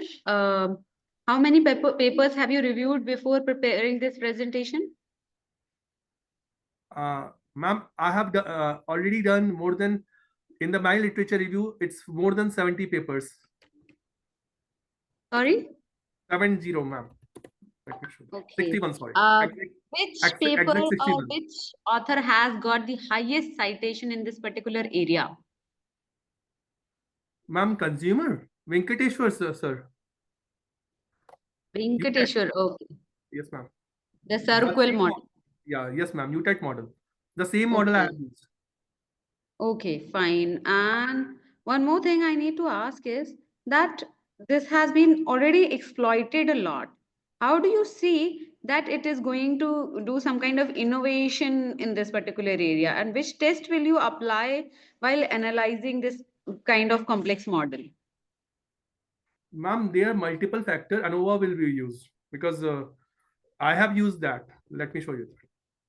Since the time is not allowing me, that's why Okay, fine. I have used that.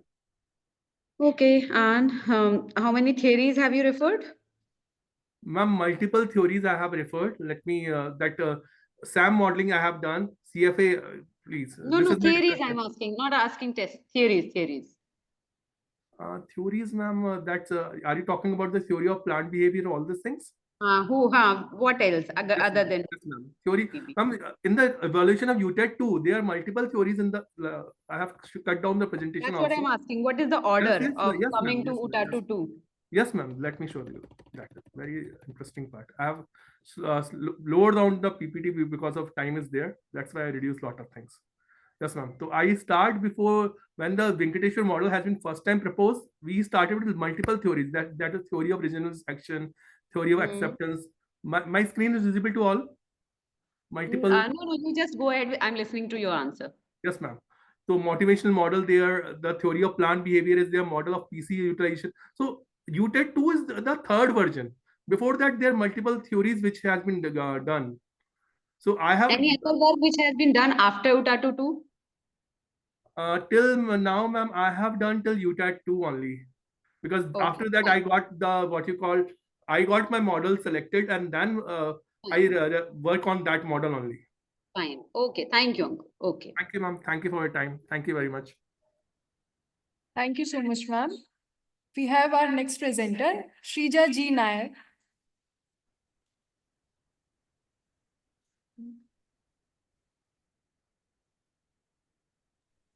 Shrija G. Nair. Yes, ma'am. Ma'am, are you there?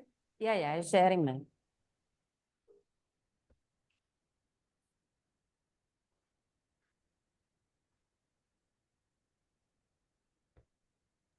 Ma'am, kindly unmute. Am I audible to you, ma'am? Yes, you are. Please continue. Okay, 1 minute. Good afternoon, all. My topic is sustainable fashion influencer marketing, analyzing the resonance, relevance, and reach on impulsive buying behavior. Co-authored by Jayanti V. We are research scholars from Karpagam Academy of Higher Education, Tamil Nadu. The objectives of our topic, the fashion influencer marketing. 1 minute. The influencer marketing, as we know, taking the help of influencers for branding the product. And influencer marketing, it has transformed consumer engagement in the fashion industry so far, leveraging its emotional appeal, audience alignment, and large-scale growth. Despite its growth, we have seen so many research work in this particular area, but there are little studies about how the gender differences influences these particular area, that is influencer marketing. Then with sustainability, which is emerging as a critical aspect of consumer decision making. So our study investigates the role of relevance, resonance, and reach in shaping purchase intention. And we have also studied how sustainability moderates these influences. There are two objectives for our study. Examine how influencer marketing impacts purchase intention. We have studied 3 aspects: resonance, reach, and relevance. Then studying the mediating role of sustainability between the influencer marketing and purchase intention. Then regarding the conceptual framework, there are 3 independent variables: resonance, reach, and relevance. And the dependent variable, it is purchase intention. And we have studied sustainability as a mediating variable.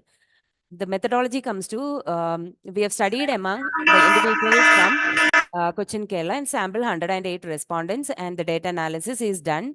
We have studied descriptive statistics and correlation regression and process macro. The reliability, that is Cronbach's alpha, comes to 9.911. Then the results and findings. This is the demographic part of the respondents. Gender 28.7% male and 71.3% of the respondents are female. And the correlation analysis shows a strong correlation between the independent variable and the dependent variable.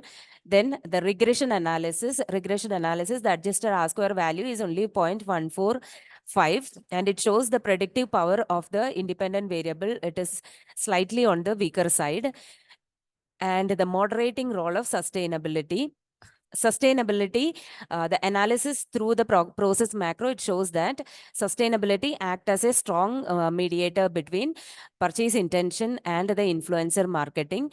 So here are the key points we have studied. It is resonance. Eco-friendly influencers resonate more with females. Influencers educating sustainability attracts broader male audience. Then relevant sustainable product alignment enhances brand image across genders.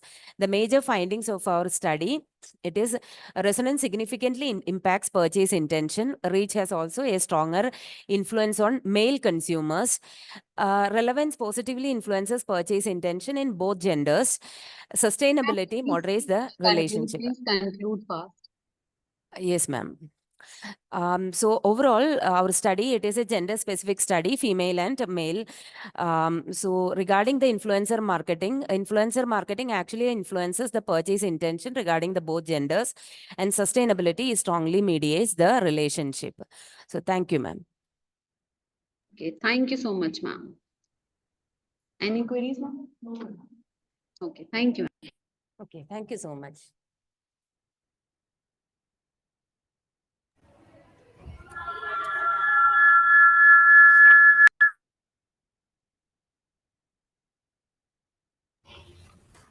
So, ladies and gentlemen, as we come to the end of this insightful session, on the behalf of Amity University, Madhya Pradesh, I would like to express our sincere gratitude to all of you for making this session a resounding success.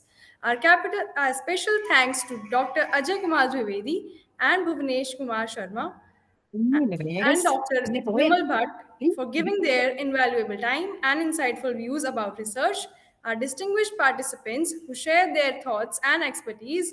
Your contributions have truly enriched our knowledge and inspired new ways of thinking. We would also like to extend our gratitude to our reputed Dr. Abhilasha Dikshit and co-reputed Dr. Nabimita Day. As we conclude this session, we hope that the knowledge and connections gained here will continue to inspire and motivate us all. Thank you once again for your time and contributions. Excuse me, ma'am. Excuse me, madam. Excuse me, madam. Yes, yes, sir. Yeah, I have been waiting for my paper. Sir, are you there in WhatsApp group? No, madam. So we have shared the WhatsApp group link on mail, and we have given the M2M. We have finalized and taken the consent from the individual, those who are willing to give their presentations, right? I got this just Gmail from you, madam. So On that mail only, we have shared the WhatsApp link too. sorry, ma'am. Right. So as we are considering this, you can still join the WhatsApp group and share the PPT. We'll be going through it and evaluating on that basis only, because we are running short of time now. So we won't be able to schedule your presentation for now. So sorry for the inconvenience caused. So, because since you are joining any group, please have proper communication with the convener and co-conveners in order to avoid such issues further. Okay, ma'am. Right. And sorry, because it's too late. If you would have people have approached us meanwhile too, and we have scheduled their presentation. Now, even after validatory, you are approaching, so it is too late. I only got the link, ma'am. So if there was no In email, you must have received the WhatsApp link too, because in this scenario, we always try to have one-on-one basis communication. We have got the contacts, we have formed the group, and people send the link to individuals to join that particular group. People have joined, and we have communicated the instructions there, right? Just I got So, the link only, ma'am. That's all, ma'am. So I was not okay, aware fine. about that. Fine, sir. Okay, thank you so much, sir. Okay. So thanks to all the participants. We are leaving the meeting now, and we'll be sharing the validatory link. You can join that. Okay, fine. Thank you so much. Thank you for your kind patience and listening.